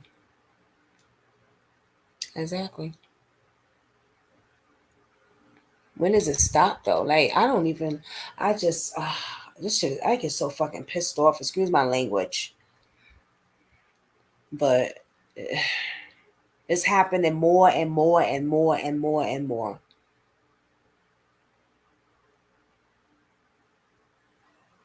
Yeah. That money, man. The money's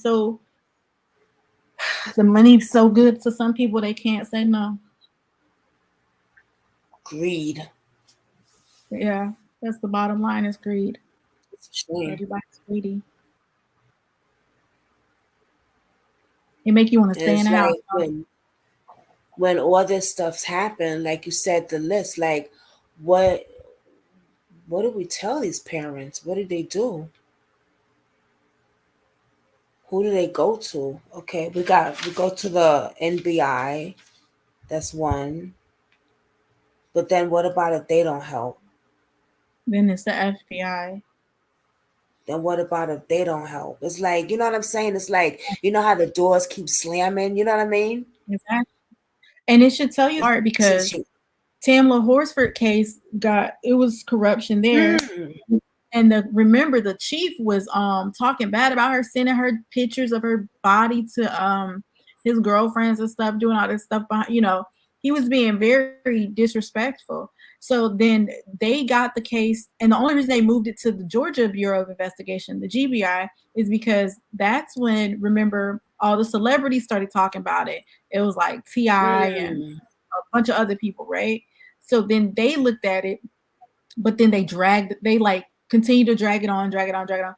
And people forgot it. It kind of like went silent for a little bit. Wow, I was going to say, I haven't heard nothing. I was just thinking about her case. I want to talk about her next. Yep. Not today, but you know what I mean? Like, right. Yeah. Yes. And then they had a petition going around for the FBI to be able to take her case. Now think about how long it's been, and they still have not taken that to the FBI. The FBI has still not picked up that case. Shit. That's what I'm saying. Doors just be slamming. Oh my God. This shit breaks my heart, man. Ridiculous. I'm so sorry. I'm gonna do my best. I know we're gonna do our best to, put this story out. I'm gonna reach out to the mother tomorrow for sure. We're gonna keep the parents, her family in our prayers, y'all.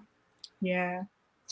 Oh, before I let you go, I just want to. So I'm gonna tell y'all, I'm so mad, and I know y'all probably gonna be mad too if y'all follow this case. But the Zion Foster case that I was working on, so he got out. Her cousin is out. So tell them about, if you want to, because they don't know who you're talking about. So Zion Foster was a 17-year-old who was thrown in the dumpster by her cousin. She went to his house one night to hang out with him, and her mother, she never made it home. That case. And thank you. She never made it home, and then they looked for her for days and days and days. They could not find this girl. And it turns out her cousin said she stopped breathing. No one knows what really truly happened, but he put her body in the dumpster, and they never found her body because they waited too long to search the landfill. So she's not been found. Well, he got locked up on a technicality for lying to authorities about what he did with her body and where she was. But he got out today. He got out. Why? He can walk. Whoa, you mean wait. When you said he got out, you mean like Free got out? Oh yeah, girl, he is. He's out on parole. He gets to go to this like little boot camp thing, and yeah, they don't even know if the mom can contest it. They didn't even tell her mother. So I'm gonna read the court documents tonight. I'll probably put something up tonight or in the morning. How the yeah. I think that's why I have a headache now. I literally wanted to throw up and just cry because like I'm so frustrated that this is even happening. How do you admit to throwing someone in the trash and you go and you walk? And he literally got out, and I'm just so sick to my stomach. It's that new law that they passed. Remember that new law? Mm-hmm. See, this is that BS, man. This is an example of that fucking new law. Yeah. And his isn't even his. It doesn't even. So the purge law, there's another. I forgot what technically he was. Why he's out, but I'll said, how did he get out so exactly. How did he get there was out this quick? It's on this new law that passed. I can't even remember what the name of it is. I'll share it with y'all though, because I'm gonna put it out tonight or tomorrow. Yep. So we definitely gotta go over to Cheryl, her channel and check this out, y'all. Unbelievable.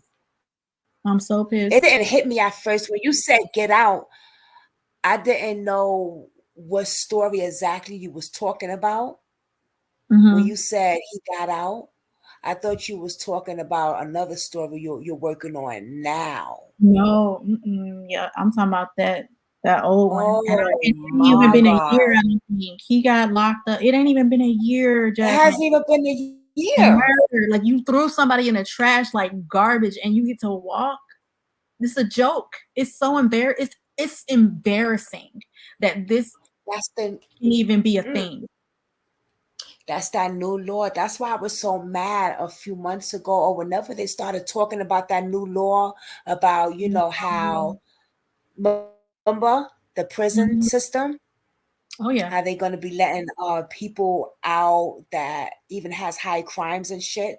I was so mad about that on this channel, girl. This is exactly what I was talking about. Well, there's a judge that she denied that ruling and she called it unconstitutional. So hopefully it stands, but because that's just it's a disaster waiting to happen. It's the dumbest thing because you got people who, and it really is, they call it the purge law for a reason, because they said that if, like, say you unalive somebody, right, or attempt to do it and you get off, because I think that not first degree you're not going home, but I think up to second degree you can be at home waiting on your trial.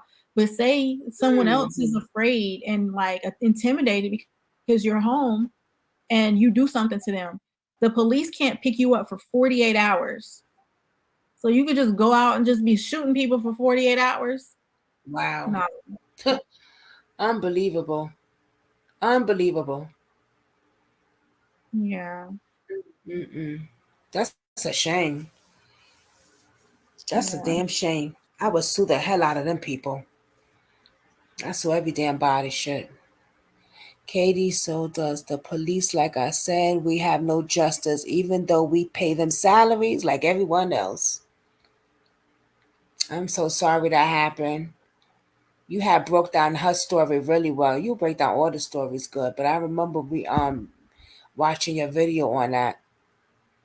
Yeah, that poor baby. Wow, I'm so sorry. That's 17 sad. Years old. 17. But yeah, we'll definitely have to do this again. I miss your channel. I was so look, and I saw you on here. I was like, oh, I need to jump on. And I was washing my hair. I'm glad you did. Look, y'all, we was on here for, let's see, we got on at 5:30. It's 9 o'clock almost. Yeah. We've been on for a hot minute, y'all. But Express says the police is usually part of the problem. Exactly, Express. Yes, right, baby. we That's need better. exactly Yeah, we right. need better. We need a reform. We don't need to get rid of the. We just need to reform. We need some better officers to be accountable. Yes, yes, So, yes. but look, I won't keep y'all. I am going to go and finish this content that I got to put up. I'm trying to give myself a deadline. All right, babes. I'm about to end this live.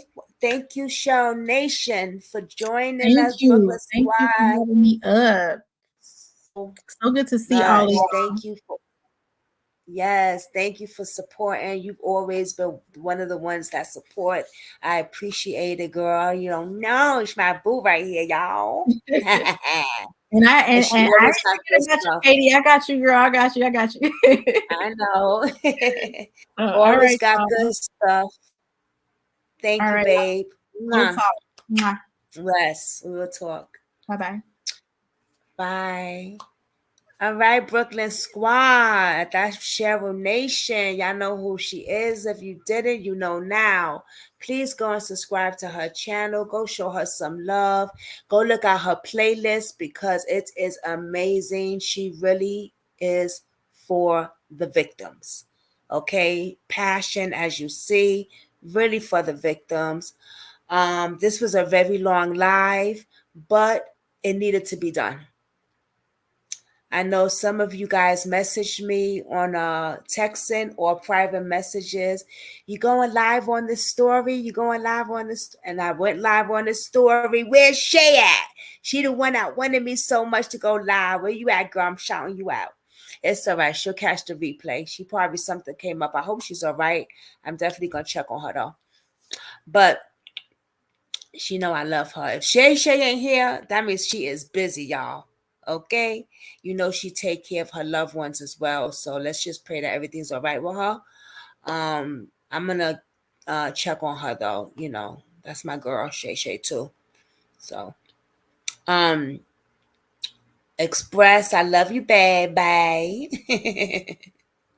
Yeah, this is a very sad case. I'm so glad Cheryl Nation joined me up here. It needed to be talked about with besides me being up here because I needed to have another point of view and that was just great. And she worked in trafficking fields at one time. So she knows a lot of stuff and she has people that works in that not works in trafficking field. You know what I'm saying? Studies that field and a lot of things and um it would be awesome if the young lady would come up here and give us some knowledge of how they run that organization and how we can protect ourselves, you know, because we are fun of the victims. It's good putting stories out and stuff like that, but it's also good for us to get the knowledge on how to protect ourselves so that we don't have to always see these sad stories, so that the victims know how to protect themselves, so these sad stories won't be so much sad stories, so many victims won't be so many victims. You understand what I'm saying? So they won't be missing as much or some stuff don't be happening to them. So I hope the young lady that shows peoples will come up here and share the knowledge with us. This was an amazing live, very sad, but very knowledgeable. Please share this live on Facebook. Please share this live on Facebook. Share this live on Instagram. Share this live on Twitter. Share this live on TikTok. Share this live wherever you go because there was a lot of information, yes, on her case, but there was a lot of information that Miss Cheryl Nation gave us also that we can use on how to protect ourselves. Like when you're going to look for a job, remember they trafficking through those jobs too. I didn't even think of that before. So that was very, very smart. Very smart. So we will be learning more on this channel on how to protect yourself when it comes to that. Thank you, Patricia. I'm going to end this live with saying, trust your instinct. Like Cheryl Nation said, we all have one, but we all don't listen to it. We all must listen to it, trust it. Zakira's Kemp mother said she feels that her daughter is not deceased. That's her instinct. She's trusting it. My instinct says she's not deceased either. And I don't know the young lady, but I'm going to trust my instinct. So trust your instinct. Love yourself. Her mother also said, learn to love yourself. And I always say that. Look around when you're out there of your surroundings. Be careful for who you're trusting in your life. And I know it's hard, but now we must be careful. We don't know who's who.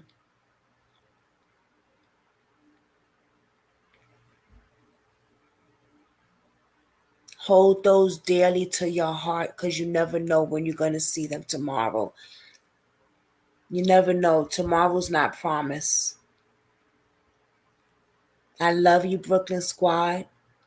And thank you for the love and support that y'all have always been giving me. Thank you so much for rocking with your girl. Y'all can rock with anybody on, but y'all rock with your girl, Brooklyn Squad. Thank you. Mwah. Everyone have a blessed, safe night. Justice for Zkira Kemp. Say her name, say her name, say her name. I'm out. Peace.